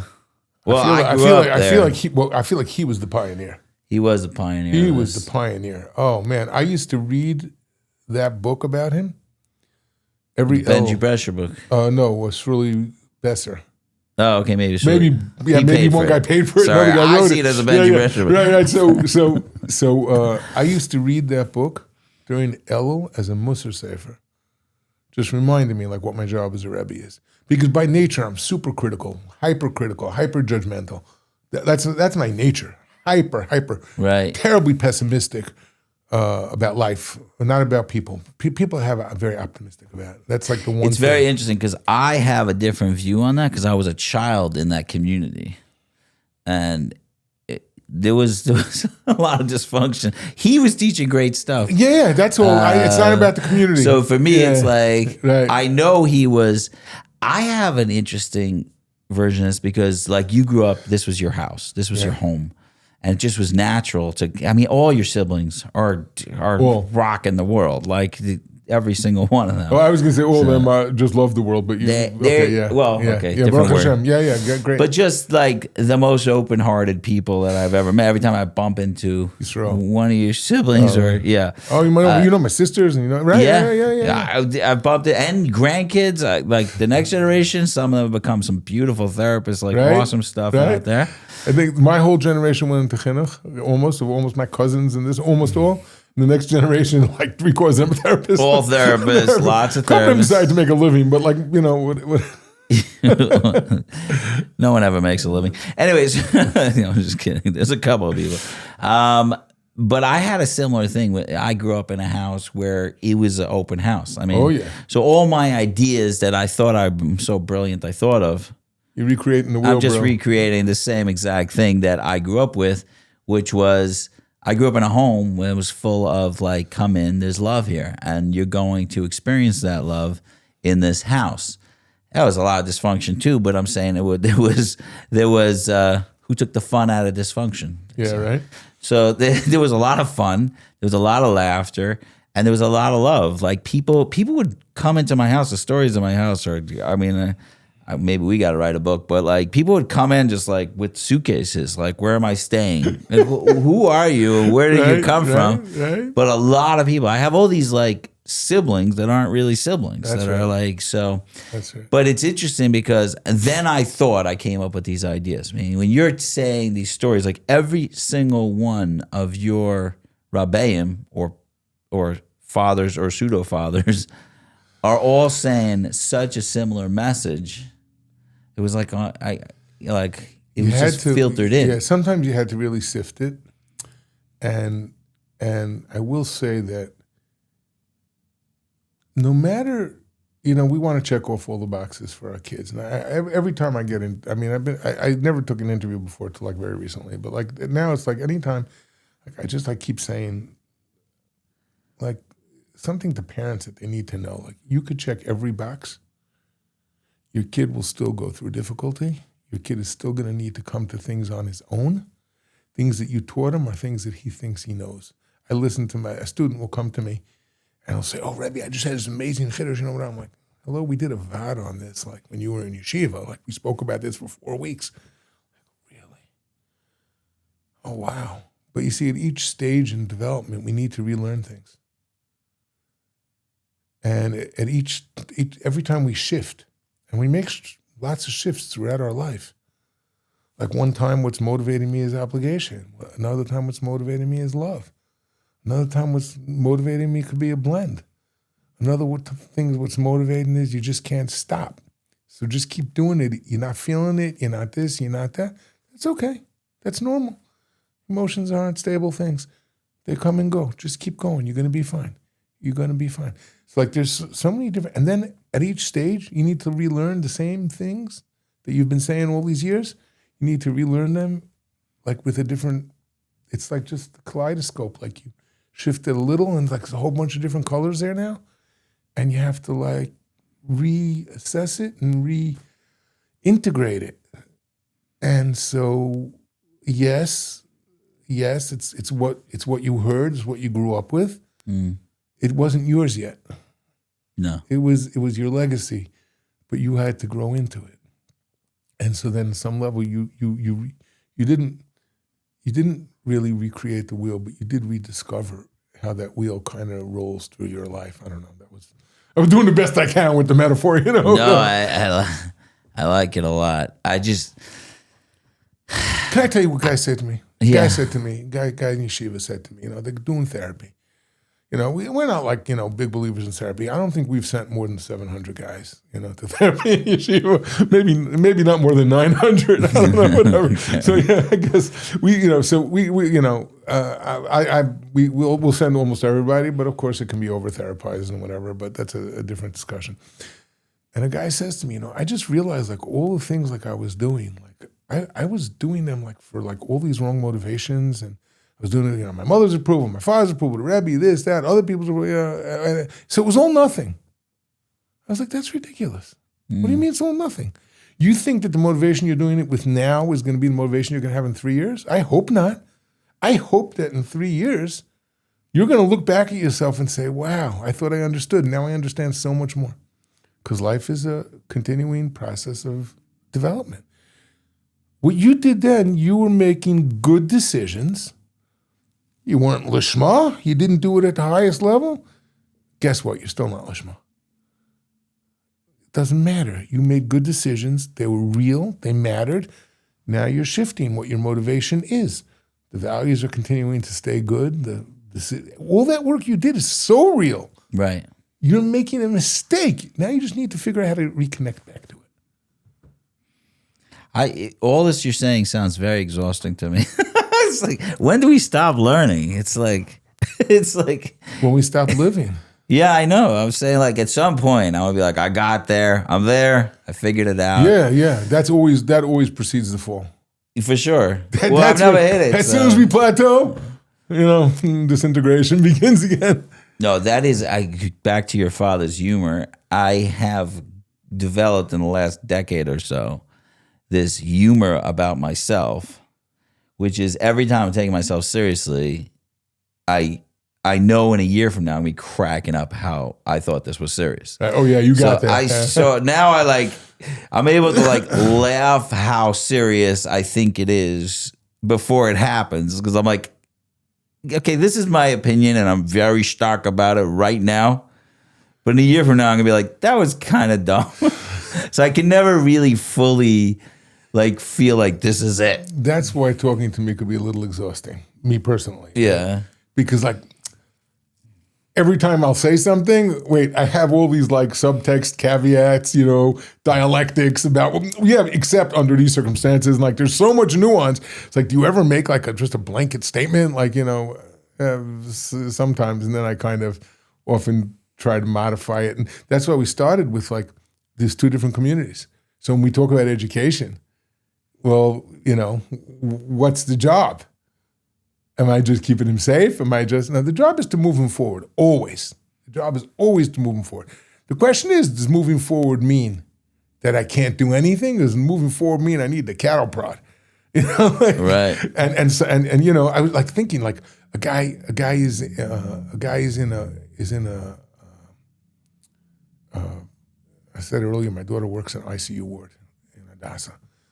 Oh, before the podcast. Right. Okay, so the treatment that the person needs there, right? And compared to what the guy who's training for the special forces is. Now, the guy training for the special forces ends up in her ward. He needs a whole different kind of training than the training he did, to get to that special forces. Right. I think in life we're going back and forth all the time. Yeah, that's but what's happening. What I just mean is that you look at all the greats in any field. They're just people who kept working. Right. There's no such thing as being great at something without working. You're great because you're you. Yeah, but what's the but? Yeah, there's a Malcolm Gladwell book about talks about the 10,000 hours. You just got to put the 10,000 hours in. It's you can't be good at something if you don't work hard at it. Right. It's a lot of the things that I'm good at now. I don't know how it happened. I don't know how it got there. It's just people because in life you just kept doing the same boring things over and over. I just kept doing until they kind of took form inside of you, and then you built up all this muscle memory. And you built up all this unconscious knowledge, and you built up all this stuff, and suddenly it's I'm actually this type of person today. Right. I'm not even talking it. I'm just I am that person. It just happened. I know. Sometimes I was surprised when someone sits down to talk to me for advice for something. And I'm like, how much more do I know than this person? And then I realized it's been the 10,000 hours. I'm like, I have instincts that they didn't know. If you don't know more than him, you have been wasting your time, my friend. It turns out I probably know more. Another topic switch, because you actually you gave me such an idea that I really want to get your mother on the podcast too, but I didn't even think about it for some reason. I don't know why. She shuns publicity. But I think she's an amazing woman. We went onto this podcast together, right? Should I say the name or not say it? We were on Meaningful People together. Eventually it'll drop. I don't know which one will come out first. It'll come out. But she didn't want to go on. I'm like, Ma, how many people at the age of 90 get a chance to inspire people? Shem has given you this opportunity. I can't even believe it. Maybe it's not going to happen, but I would love to try it also. But my question to you is, how much of your father... I'm going back to your father for a second, because I really was how much would it have been possible for your father to have been your father without your mother?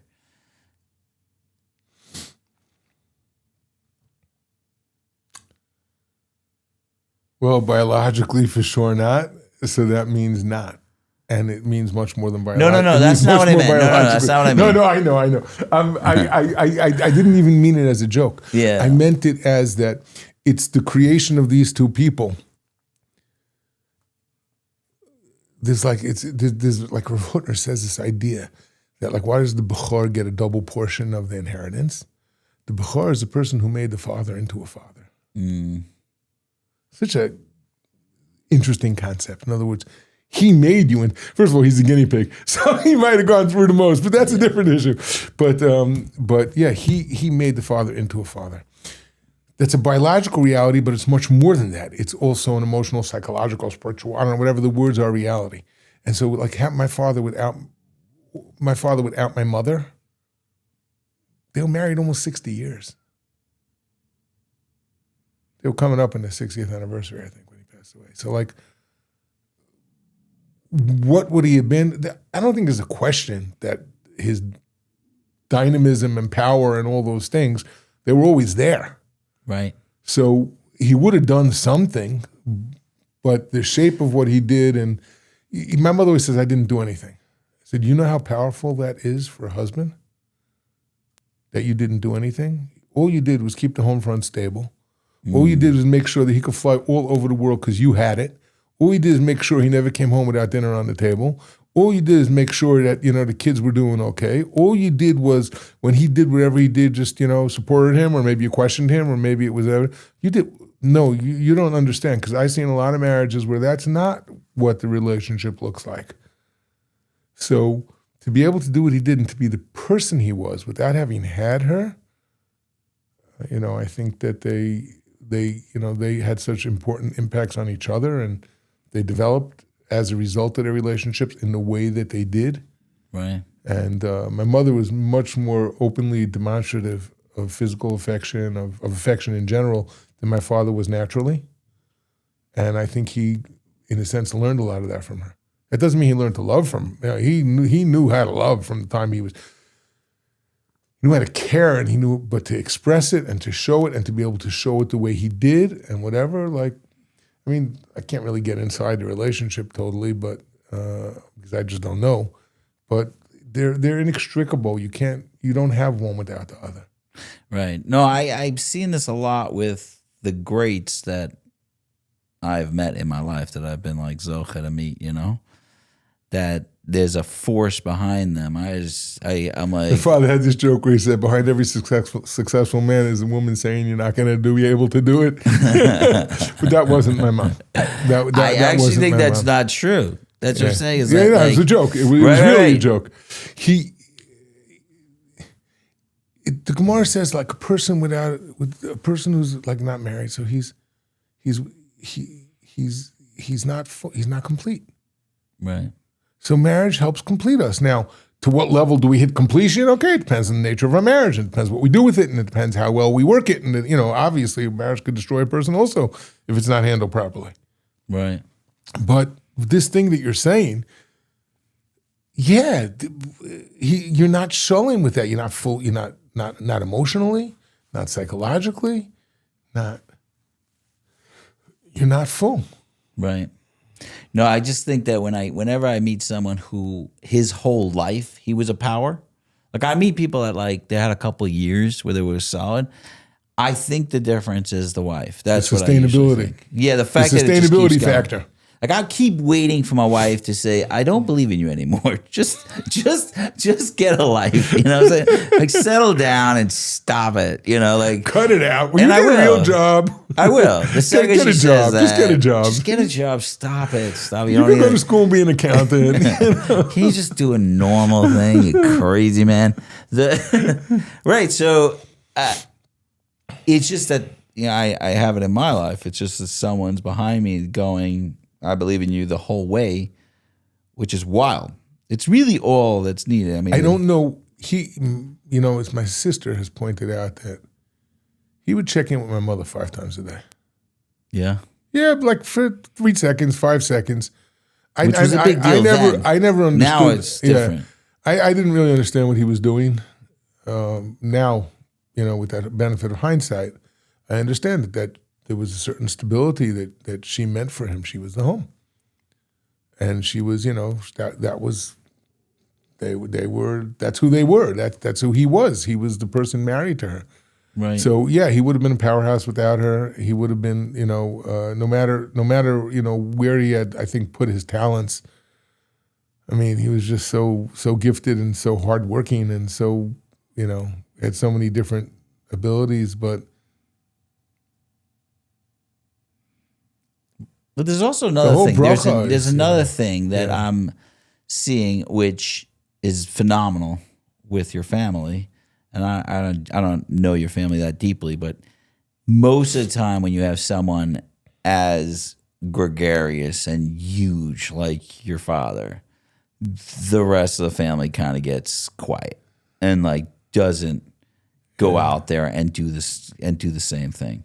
And your family, for some reason, that's almost the opposite. You mentioned this happened. earlier, and we moved away from it. Yeah. Yeah, it's, you know what?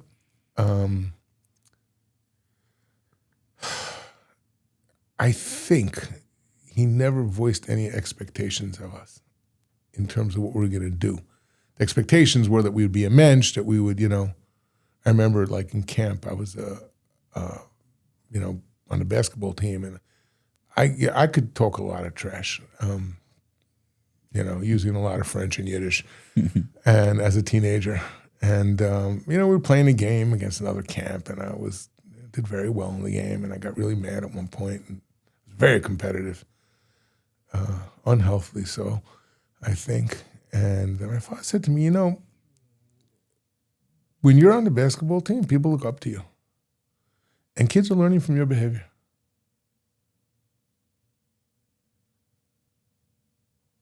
Now, there are people who put in expectations. Yeah, the way you talk, the way you act, like people are watching. And they're learning from this. And, you put yourself in this high-profile position, so to speak. You're on the basketball team. Well, you don't like it, too bad. There's a responsibility. But so he had expectations about us being menschlich. That's what we get punished for. That's what I get punished for. Not being. I have the same thing with my kids. Not being only I get disappointed. Hurting somebody, lying, not being menschlich. Yeah, we could be punished for that. But otherwise, there was no expectations. You have to do this. When I was trying to decide about like taking on the responsibility of yeshiva, he was like, "Yeah, I said this in the book." He said, "He's like, I thought you'd be ready by the time you were 31, 32, to be a Rosh Yeshiva." And I was like, "What?" Like there was nothing further in my mind from that. I was still going to become a psychologist or a lawyer or whatever. I don't know. There was nothing further in my mind than that. And I never had a clue that this was an expectation that he had or a belief that he had, because he never put any expectation on us about what we had to do. Be honest, be good. There was no position, there was no role, it was just about being a mensch. Right. That was the only thing he would get upset about, and that was the only thing he would demand. It's just amazing. I have this whole, I don't know if it's the right Torah, but like the idea that Yitzchak was answered when he davened with Rivka, because it says a tzaddik ben tzaddik get answered more than a tzaddik ben rasha, which is a weird thing, because you would think, this person's coming as about tshuva, they should be, but like, it's like the fact that he was a tzaddik, even though his father. Yeah. It's so I see that so much when you're like growing up in the shadow of a kind of a mighty oak. Yeah. Actually, did you feel like that as a kid, or was he just dad? This is so funny. Tati. He was Tati. It's so funny because we did and we didn't. Like, this is normal. So we grew up in a normal home. How many years did it take me to find out that what we consider normal, most people didn't consider normal? So on the one hand, like it's normal that he can jump tall buildings in a single bound, faster than the speeding bullet, more powerful than locomotive, So like on the one hand, like it was normal. On the other hand, it wasn't normal. So we grew up, somebody asked me did that make me feel like I needed to do like something in the world, like make my mark or whatever. And I think it just made us believe that that's what's normal to do. You know what I mean? So like, yeah, he was just Tati. But I was still asking him advice till the last year of his life. Was he good at giving advice? Oh, he was awesome. He could size up a situation in a quarter of a second. I'm saying nobody could size up a situation like him. That was his gift. Right. He knew how to always move forward. That was the thing. He always knew how to move forward. he didn't get stonewalled. Like he always like figured out a way to move forward. And so I think that was the gift that he gave to all the people that he dealt with who needed his help, just had to move forward. So he had the psychological acuity, he had this, he had that, had to just keep moving forward. Yeah. I will say that for me, me just looking at him from a distance, I really learned the idea of, and I guess I said it before, is that there's nothing stopping you, like a bowling ball. Like I saw him as kind of like a bowling ball, and like, yeah, certain things knock him off course and this and that. And I was like, I remember he was working on the girls' school, and like sometimes it was working, so it wasn't. It was he was betrayed. Look, we didn't put most of it in. Like, who needs the details? No, I know, but I remember he was some of that betrayed, stuff. and he was cheated, and he was swindled. I mean, some really hard stuff happened. Yeah, and he went through a period where he didn't get out of bed for a couple of weeks. Oh, really? Yeah, and then he got up at a Nefesh conference and spoke about it. I feel like I remember this. And he started cracking jokes and whatever, and then he said, I didn't get out of bed for a few, like, I don't know, it was a month or whatever. The school had to close down, the funds and the what do you call it, and all the different stuff that was going on. Details don't matter. It was crushing, and he was 73 years old. Right. But most people at 73 are retired. And that's that's what I was saying. Like that was no such thing. But that's, I don't know. How do you retire from being a human being? Like that was his full-time occupation was being a human being. So no, I just saw him as someone. It was just a force of nature. And the two things I learned was that you just keep going. Doesn't matter what's hitting you. I like a bowling ball. It keeps getting like knocked and like this and that. Doesn't matter. Just going. And then also laughing about it. Those are the two things that I got from him that I'm forever grateful. I mean, I'm just saying as an outsider, just looking in, I can't, I'm not his child, so I don't. I think you're right. I think that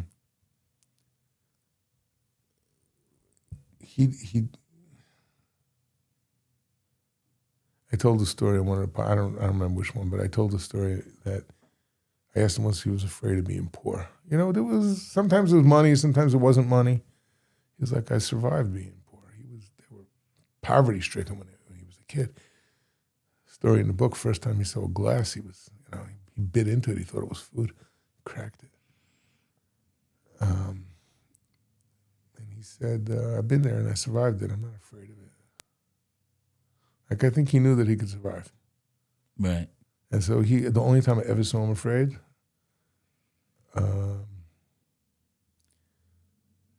was when we were in shul. I was visiting from Eretz Yisrael, and he had some chest pains, and they called the paramedics, and he was inside the house. The shul was off a house, and he was inside the house, and they came, and they did the EKG on him, and somebody kicked the couch while the EKG was being done, and the guy said he's having a heart attack. He was not having a heart attack. Oh, it turned out after 3 hours in the hospital, whatever, but it wasn't true. And I said somebody kicked the couch. He said, no, that wasn't relevant to the reading, whatever. Well, it turns out it was. Right. And he said to my father, well, sir, you've had a heart attack. That was the first time I ever saw my father afraid. Really? Yeah, it was like a moment of fear.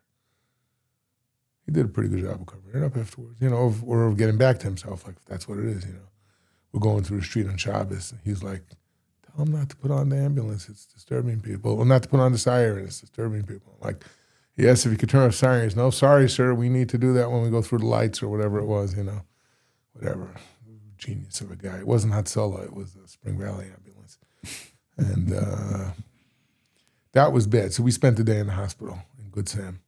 And you never saw your father scared until then in your whole life? That's correct. That's wild. He had a pretty tough upbringing, and we told him the orphanage, whatever. He had a pretty tough upbringing. I don't know. We never saw fear. Just never saw it. Never. Wow. Yeah. It's from a different world. Like I think my kids will see me afraid. I gotta ask them now. My kids for sure see me afraid, and I'm not afraid to say I'm afraid. But he was just like what's the next step? Right. Take a break for a second. Yeah, we're back. Okay, so we're gonna start wrapping up. I have a question. This is usually my final question. Sometimes it goes further, but I have a rooftop question, which is if you're standing on top of the rooftop and you're yelling something to the whole world, like what's the message you want to like yell to the world?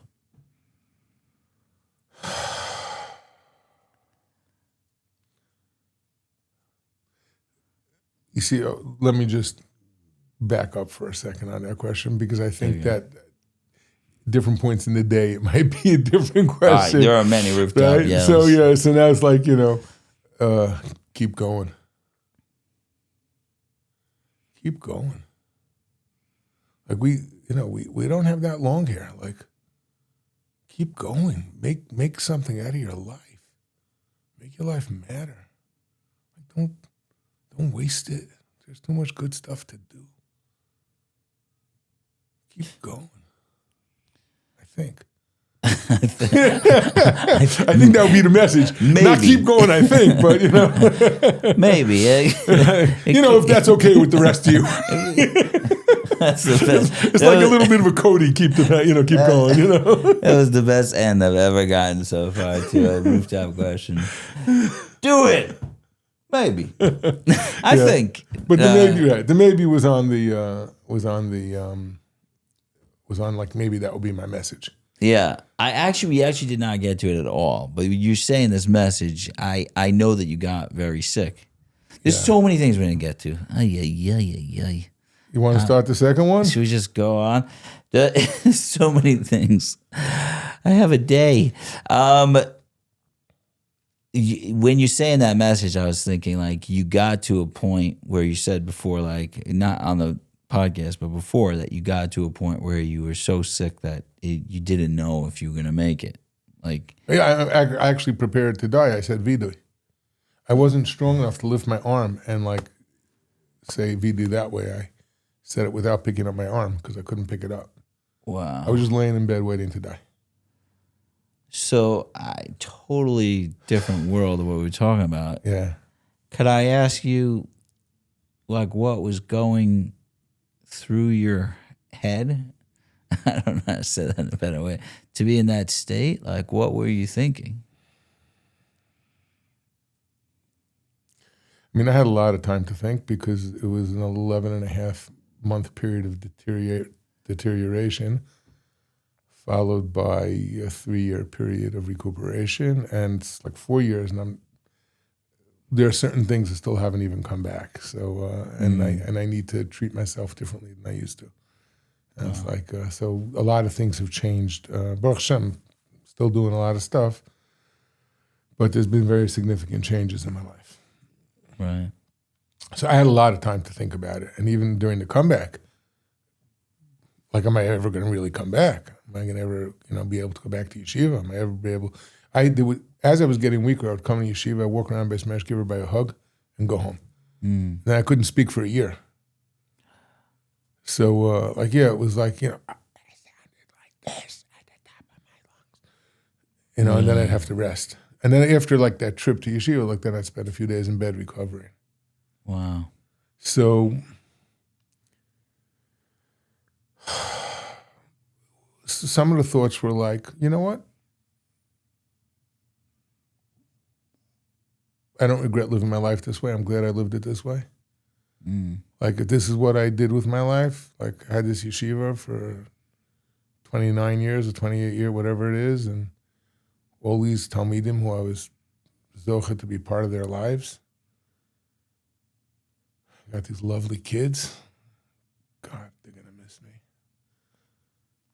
They're going to need me, and I'm not going to be there. Shem, please don't kill me. Although, frankly, there were times where I was like, I don't know if I'm strong enough to live anyway, but imagining having strength again was something that was unimaginable. And, guys would call me as I was getting weaker. And I just I'd be filled with fear when I'd see the phone call. Like I can't talk to them. I can't even handle it. Like they were blocking news from me, like because the war in Ukraine started. They would any bad news they wouldn't share with me because I was like so weak that they were afraid it could make the difference. So yeah, what was going on? Like yeah, there's a lot. I mean, there's so much to unpack. A lot of regret for guys I fell out of contact with. Really? Yeah, that was one of my big regrets. I was like, I'm going to travel more. I'm going to be more in touch with guys. It's just so hard to do. The trips are so hard, and they're so demanding, they're so expensive. And I was like, if I get a sponsor, I'm going to come in every 6 weeks and just go to different places and see the guys. I just like, you put hundreds of hours into people. You know, you're raising funds. You're dealing with all the stuff that you don't want to deal with. Like running a yeshiva made me deal with stuff that I never wanted to have to touch in my life. Mm. I didn't even have a bank account when I got married. I didn't have a checkbook when I got married. Like that. Like, and suddenly I started yeshiva. I didn't have a credit card. I was like learning in Kolo, translating for Art Scroll, and teaching in Ner Yaakov. Like that was like what I was doing. So suddenly, like here I am, like taking all these responsibilities, the regrets. Like you did all this stuff, and you put your life into like these people. Like you're not in touch with them. It's so hard. I think that's like. And then the guys that I missed, the guys that. Nobody ever. I don't think anybody ever fell through the cracks in yeshiva, but there are guys who dive through the cracks, and the guys we missed, the guys I misunderstood. You think that they're one thing, they're not. They're just hurt. They're. Oh, I didn't mention one of the big influences in my life. My older brother. I'm saying my older brother's incredibly wise educator. Which one's your older brother? Zachariah. One was Maor. He used to have a program for kids who couldn't sit and learn a whole day in Israel. It was like this incredibly like new idea, like he had a trade school in the Haredi community, which was like unheard of at the time. And I learned from him the line, he's not bad, he's sad. That's a good one. Yeah, I learned that from him when I was like 20. I remember him saying it to me about a kid he was dealing with. And so yeah, kids that maybe I didn't see their promise. Wow. I had regrets about that, but like I also knew it's the cost of living. Like it's the cost of living, it's the cost of doing what you do, and you're trying to run a school, which is fundamentally an unhealthy. Institutions are fundamentally like a little bit unhealthy because you have to take the group into consideration, not just the guy. Right. So that's a really so yeah. So anyway, biggest regret was the guys that I lost touch with and felt that I didn't do what I should have or could have for them. I think those are like the things that, that were the hardest. It's crazy because this is something I think about a lot because it's impossible. Right. It's, we have the ability to be in touch with, 150 people at a time in our brain in a deep, meaningful way. Yeah. I'm trying to keep in touch with hundreds and hundreds of people coming through us every year. And then there are guys who get upset. They're like, you don't keep in touch. And I'm like, there's no guy who tried to keep in touch with me that I don't keep in touch with. No guy. That's true. That doesn't exist. However, there are guys I wish I could be in touch with. Guys, be in touch. Right. And I'm just not. It's I wish I could, but like there's only so many hours in the day. Yeah. I'm very excited if you start I don't know if it's public, but you're starting your podcast. Because I know a lot of people have told me like they feel this is the way I'm keeping in touch with them. Like they can listen, they tune in once a week, they hear I'm talking to them, they get a message from it, they just hear it. Like it's because it's just thousands and thousands of people, and there's just no possible way. Yeah, if someone is not aggressive, someone reaches out to me, but that's not what they want. They want their Tati figure to reach out to them. A guy said to me, you weren't in touch. I said, let me ask something. When you were in yeshiva, how many hours did we spend? What about the guys who had already left before you? How come I wasn't spending all my time with them? Who do I need to spend my primary time with? The people in front of me or the people who are away? Right. There's only this many hours in a day. I was sleeping 4 hours a night for 30 years. The doctor was like, he had a few things like, you keep doing this, you're gonna die. So one of them was that, and so now it's like I lost 4 hours out of my day because I need to sleep. You need to sleep. I can't just pop out of bed at 5 o'clock in the morning. I and actually go to 1 o'clock in the morning. created, when I was in Israel, I was already like thinking like a philosopher in this field. When I was in Israel, I created an idea called Shana Bet Blues, which was when you second year, no one cares about you anymore. Like the first year, everybody put all their effort. And then second year, they're like, oh, you're doing great. Keep going. We added more staff for that to Shana Bet. I know. And even more for Shana Gimel. Yeah.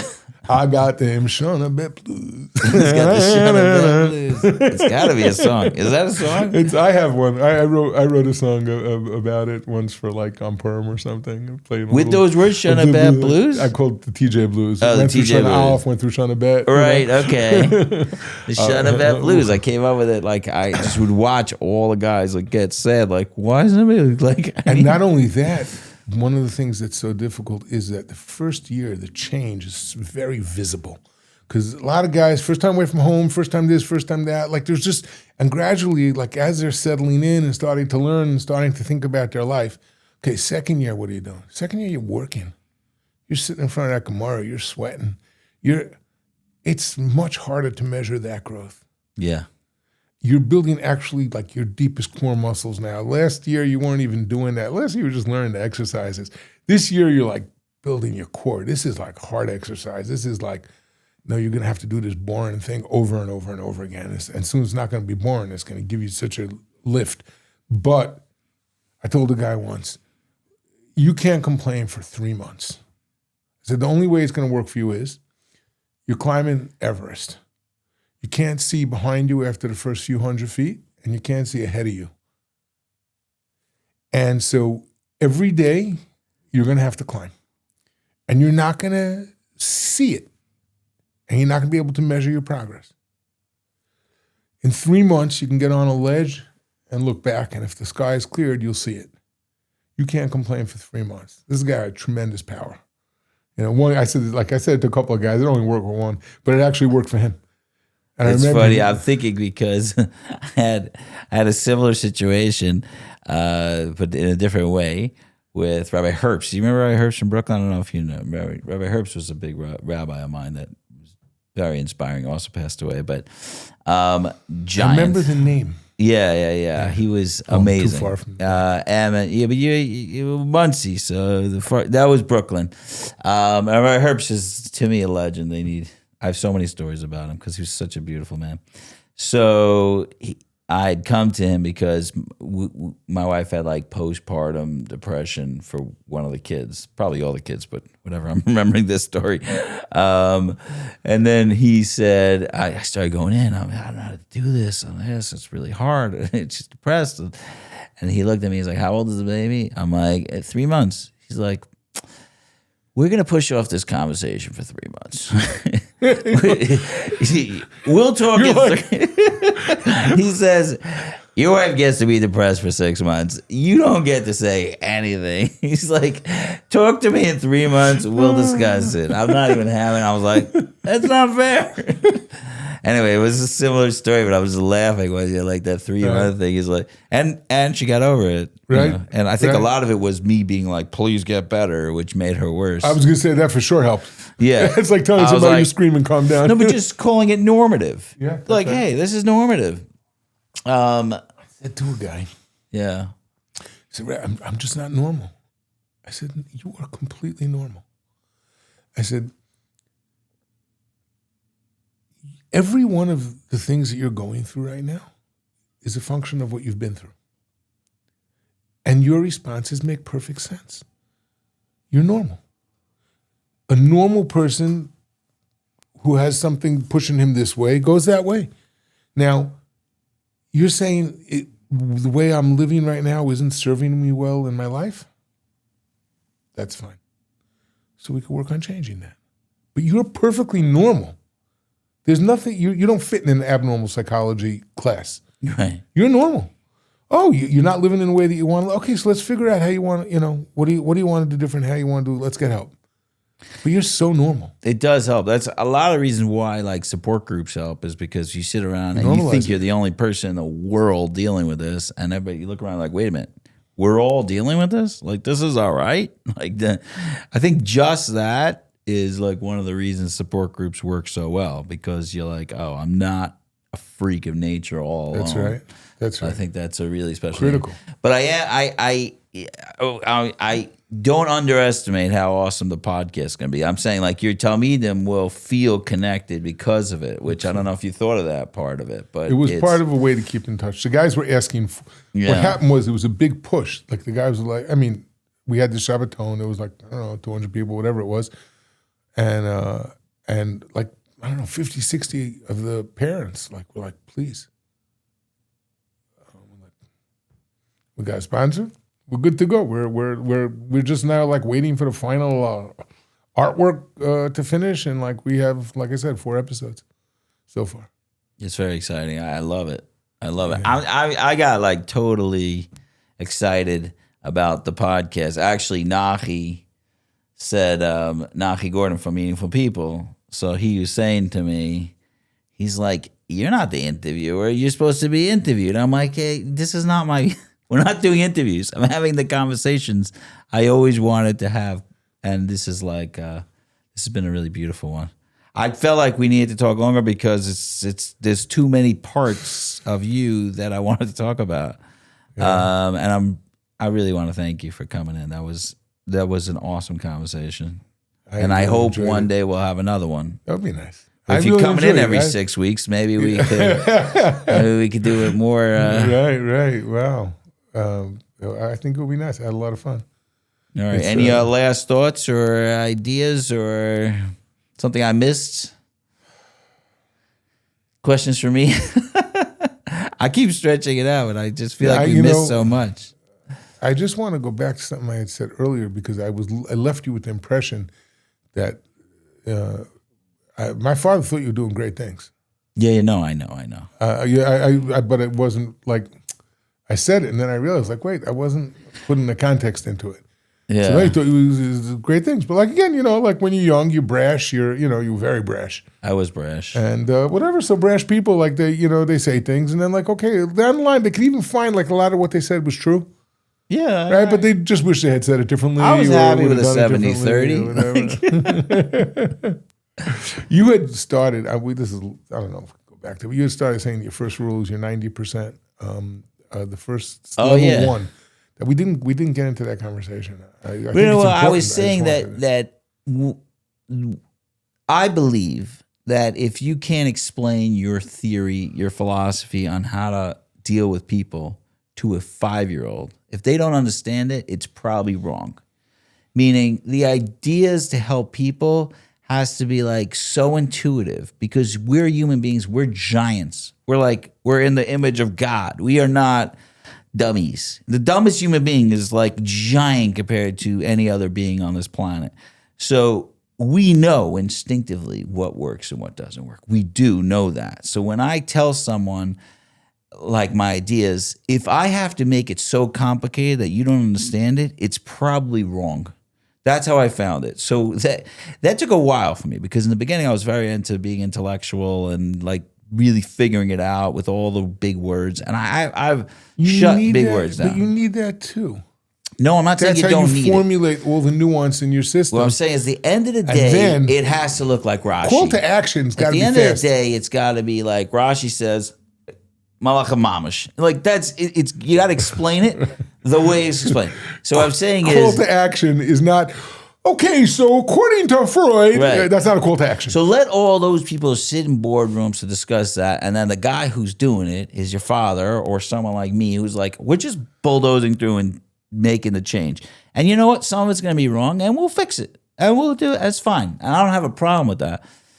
So when I was really trying to build, like, I was so frustrated with my particular part of the field is that I'm sending people to rehab. They're coming out, relapsing, going through it. There's the whole revolving door. And the frustration was like, are you telling me that human beings can't be helped? Like, that's ridiculous to me. That doesn't make any sense to me. That doesn't compute. The system, something's wrong with the system. Right. So that's my 5-year-old going, you're wrong. You can't tell me that a 20% success rate is a success rate. It's not. I don't understand that in my brain. and my heart. It just doesn't make sense. So when I was really developing the system of how to help people that are coming out of rehab or addicts, which I think we're all addicts. I think it's just a spectrum. I don't think that there's a thing called an addict, but there's a spectrum, and an addict is the lowest self-esteem that you possibly could have, the lowest level of worthiness. But we all have it. We're all on it, right? So when I was like, how does someone build the self-esteem of a person is when we're children. You're born. Your mother says you're unconditionally loved. Your father says you could do this. You got those two pieces. Self-esteem is worthiness and competence. You get your worthiness from your mother. You get your competence from your father. Your father says, go climb the tree. The mother's like, don't climb. No, climb the tree. He could climb the tree. He could fall. That's what a father's supposed to do. A mother's supposed to say, come here and I love you no matter what, no matter how stupid you were in school, whatever. Bring us right? back to Moshe and Aaron where we started the conversation. Right, Moshe and Aaron. That's the story. Both. There's no Klal Yisrael without both the father and the mother. Right. So what I'm saying is, when I break down my system, it is this dumb. This is where the 90-10 is. When a guy comes into my program, I see them as a newborn baby. A newborn baby, we don't start with the tough love. It's not where we start. We start with unconditional to the level. I don't like to use the word unconditional because it's only from God. I don't think unconditional. But we get to a place where someone feels safe enough that life is all right. Like the womb, like you're talking about. Like, we got you. We can survive. We got you. So it's 90% that, and then a 10% drip of, you got to go to work. You got to do your things. You got to, it's a drip. That's how we raise our children. Like, we don't just say it's unconditional because we say it's unconditional, but also say thank you and please and be polite. That's part of love. Right. If you don't do that, you're not a human being. Right. But when you're a child, it grows from a 90-10. Yeah, for it's sure. It's 100 and 0, and then it's 90-10. And by the time you're 2-3 years old, it's 50-50. You're getting your mother's love, your father's, belief in you, and it's going, and you're going out into the world with this Hava and Yira, and it's this beautiful mix. What I found in the system, why it's not working, is because you're taking people who are on the baby level, and nobody's noticing it. They're saying, right. I'm here, I'm dependent, I'm broken, and that's why I'm running around trying to fill my hole. I'm there, and then we're trying to treat them, and you mentioned this before, we're trying to treat them like someone who really needs to get a kick in the pants. Right. Kick in the pants is great at the right time. So that's the 90-10. When your pants can handle it. Right. Not only that, it's insulting to not get a kick in your pants. That's right. If you feel think safe. I'm such a loser, right? I've had this, actually, this is interesting because Avi Fishoff, right? He's into what I call the stage one, where you like completely surrounding them with love because he's understanding when you hit a certain level of brokenness, you need Shiva protocol. This is the balance. Right? This is what you need. You need to be held. But I've heard people complain to me. They're like, you know what? My parents have been loving me, Avi Fishoff style, for 10 years, and they're still giving me love bombs. And they're like, I want to be kicked in the pants now. Like, there is a place. It's confusing to tell parents you got to go through this, but that's real childhood. The hardest thing about our yeshiva is that question. Guy didn't buy into the system. Comes to TJ. He didn't buy in. He's going to go to college. He'll do a job. He'll be fine, so to speak. But he didn't yet get that connection. He's coming to yeshiva. I actually had to speak to the whole yeshiva about this a couple of weeks ago. I said, we try to do over here is, on the one hand, we want to create space for you to grow, to be, to find yourself. On the other hand, we have expectations and demands. It's not that you cannot just stay here, and do nothing. We will then, instead of empowering you, we'll be enabling you. I want to empower you, and we're not set up for this thing, which is a very important stage. Your stage one. We're not really set up for it, right? That's not what this ward does. So on the one hand, we have to give you this space. On the other hand, we have expectations. I feel like in the recent behavior of what happened, last night, things tilted a little too far to the side of taking advantage of the space rather than utilizing it for forward motion. Right. So I said, this is the hardest balance for us to get, institutionally and then individually, because there's always going to be somebody who you didn't know.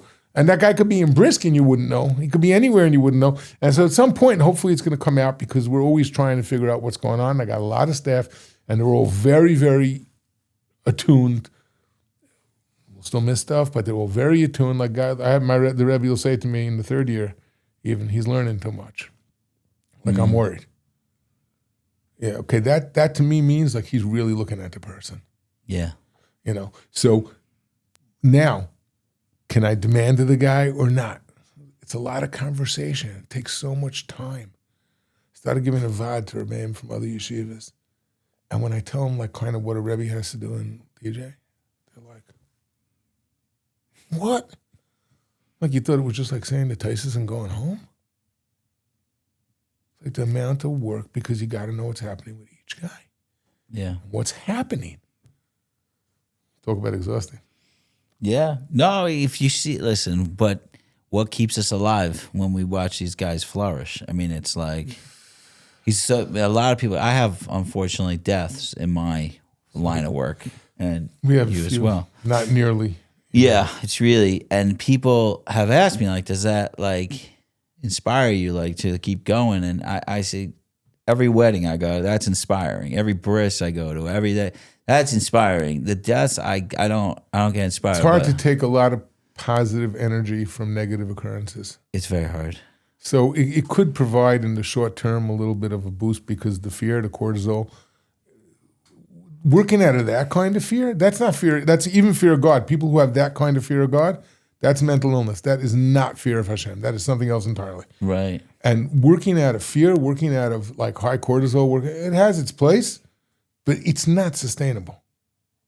Sustainable is, I'm doing this for the goodness that this is going to bring, that I can give, that I can feel, that I can express, that I could get out there. Just like running because of the fear. Oh gosh, the shiurim about like where you're going to hell if you do the wrong thing.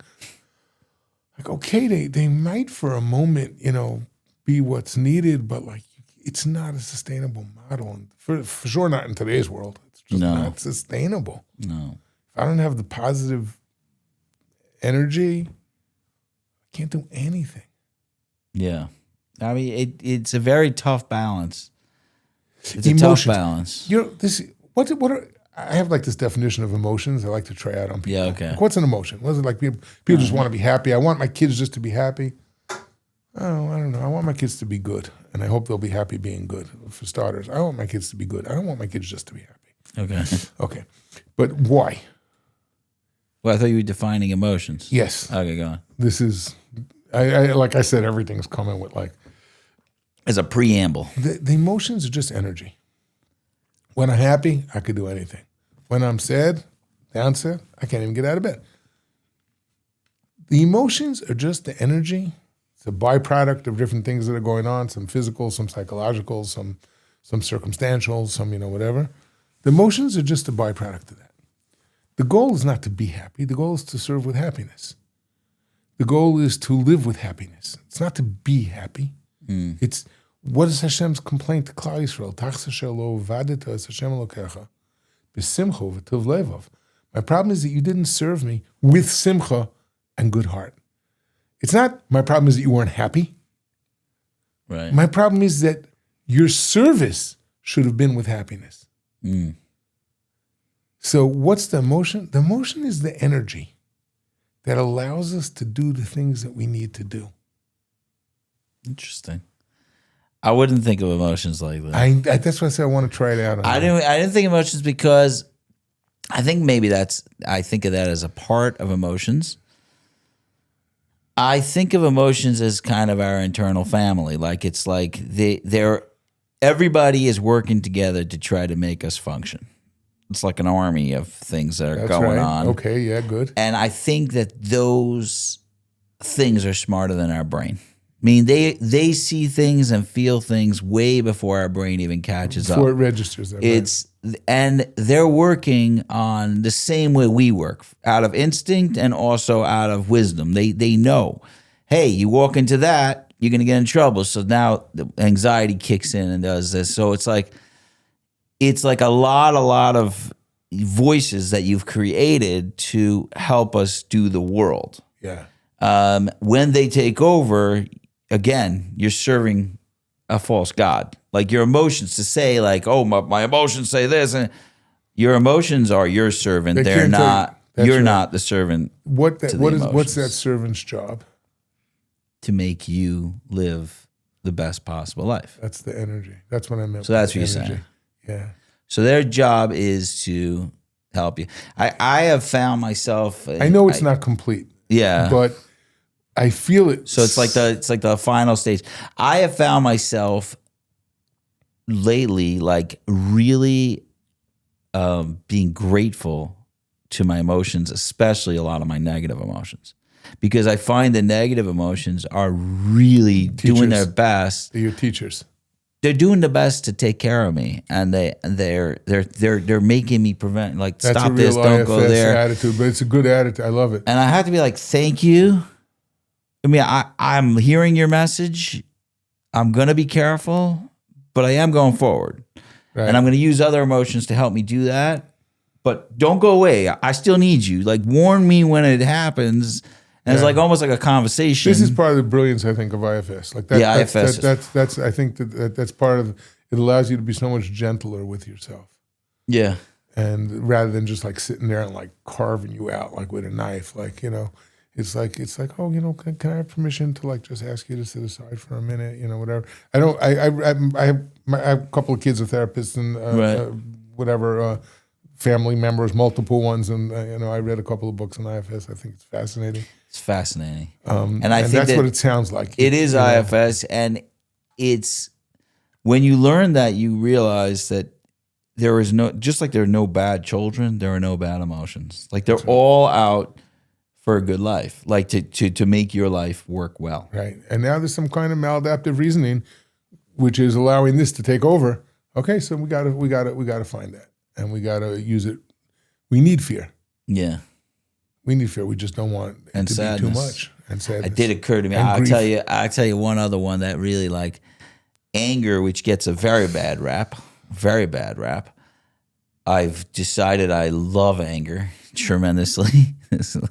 And I'll explain why I think it's also by desire. But the idea of anger. That's actually the Lashon of the Gemara, right? Kol HaKois. Because it is. Right. But anger is the one part of us that tells you where you're the most You're vulnerable. the best. No. Oh. Anger, Yeah. no matter how bad you're feeling, everything is. Anger says one thing.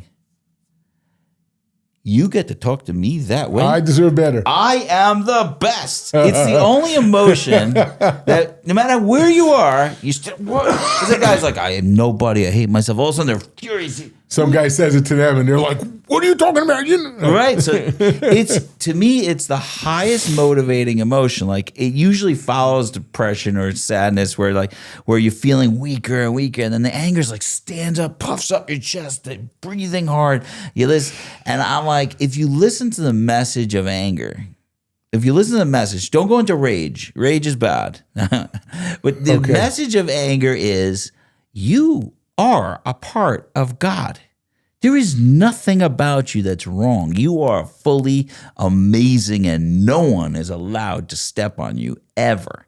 You are like stepping on you is like stepping on God. It is that's the message of anger. Now, if I decide that I am going to listen to this anger and start believing that I am God and I'm better than everybody else, then I become Esav. But I also become a false idol. I believe That's right. That's why it's Avodah Zarah. I'm worshiping myself. That's right.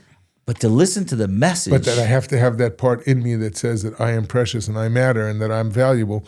You see, all the way earlier I said something, and I was just waiting for people like to send hate mail for it. Yeah. Because when I said to you, yeah, you're great because you exist, but right? No, you're precious because you exist. You are precious.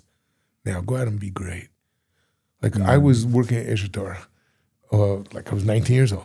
And you don't understand. Like one time, like some missionaries, they come like out, next to the yeshiva, and the guys were all running out. And I'm like, well, I was in Mir Yeshiva in Brooklyn, and missionaries came. We went out there with our nunchucks to like get rid of them. Ready to These go. guys are going out with their anti-missionary cards, and they're like, "Oh yeah, but it says in the Bible. Where does it say in the Bible is?" That's what they're going out to do with the missionaries. Okay, so it was like that kind of thing. Like they're going to be Makar of the world.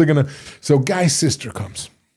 And everybody's paying a lot of attention to her, and they're all trying to be Makar of her. And this guy's a great guy, she's a pretty girl, and like everybody's trying to, they're all trying to be Makar of her. And I'm like just watching it on the side. I'm like 19. I don't have all this like Kirv material yet, and I'm just like watching it. Her name was Tracy, and I said to her in a quiet moment, I was like,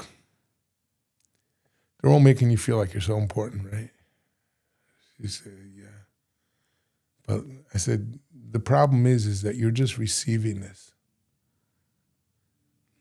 Until you make the decision, I said every person's unique, but the uniqueness is in what you express of yourself. And right now, they're just treating you like the object of attention, like the pretty girl in a bar where everybody's like, whatever. So you're the sister of, so-and-so, and everybody is... They want you to like, become like whatever, but you're feeling empty. She's like, yeah, because if you don't do something like with yourself, it's not enough that you're the pretty one in the bar. You need to have some kind of self-value and actualize it. If you don't actualize it, you just feel like a wasted potential. There's a vert with that's amazing because I've heard a Chassidish vert, which I'm sure you've heard, which is why we have a siyum, is that you learn Torah, and it's spiritual. It's there. It's in the ether. You're inspired, and according to Chassidus, like now we have to take that and put it into reality. So you have to eat something, have a l'chaim. You have to turn it, express it here. It has to be something, otherwise it'll float away. Because a spiritual thing, it could come, but then it floats away. Anyway. All right, thank you so much. This was awesome. We're actually gonna end now. Yeah, wow. Thank you. That was amazing. That was amazing. A lot of fun. Thank you for this day that I've been given. Thank you. Thank you. Thank you for this chance. Thank you for this chance to live anew.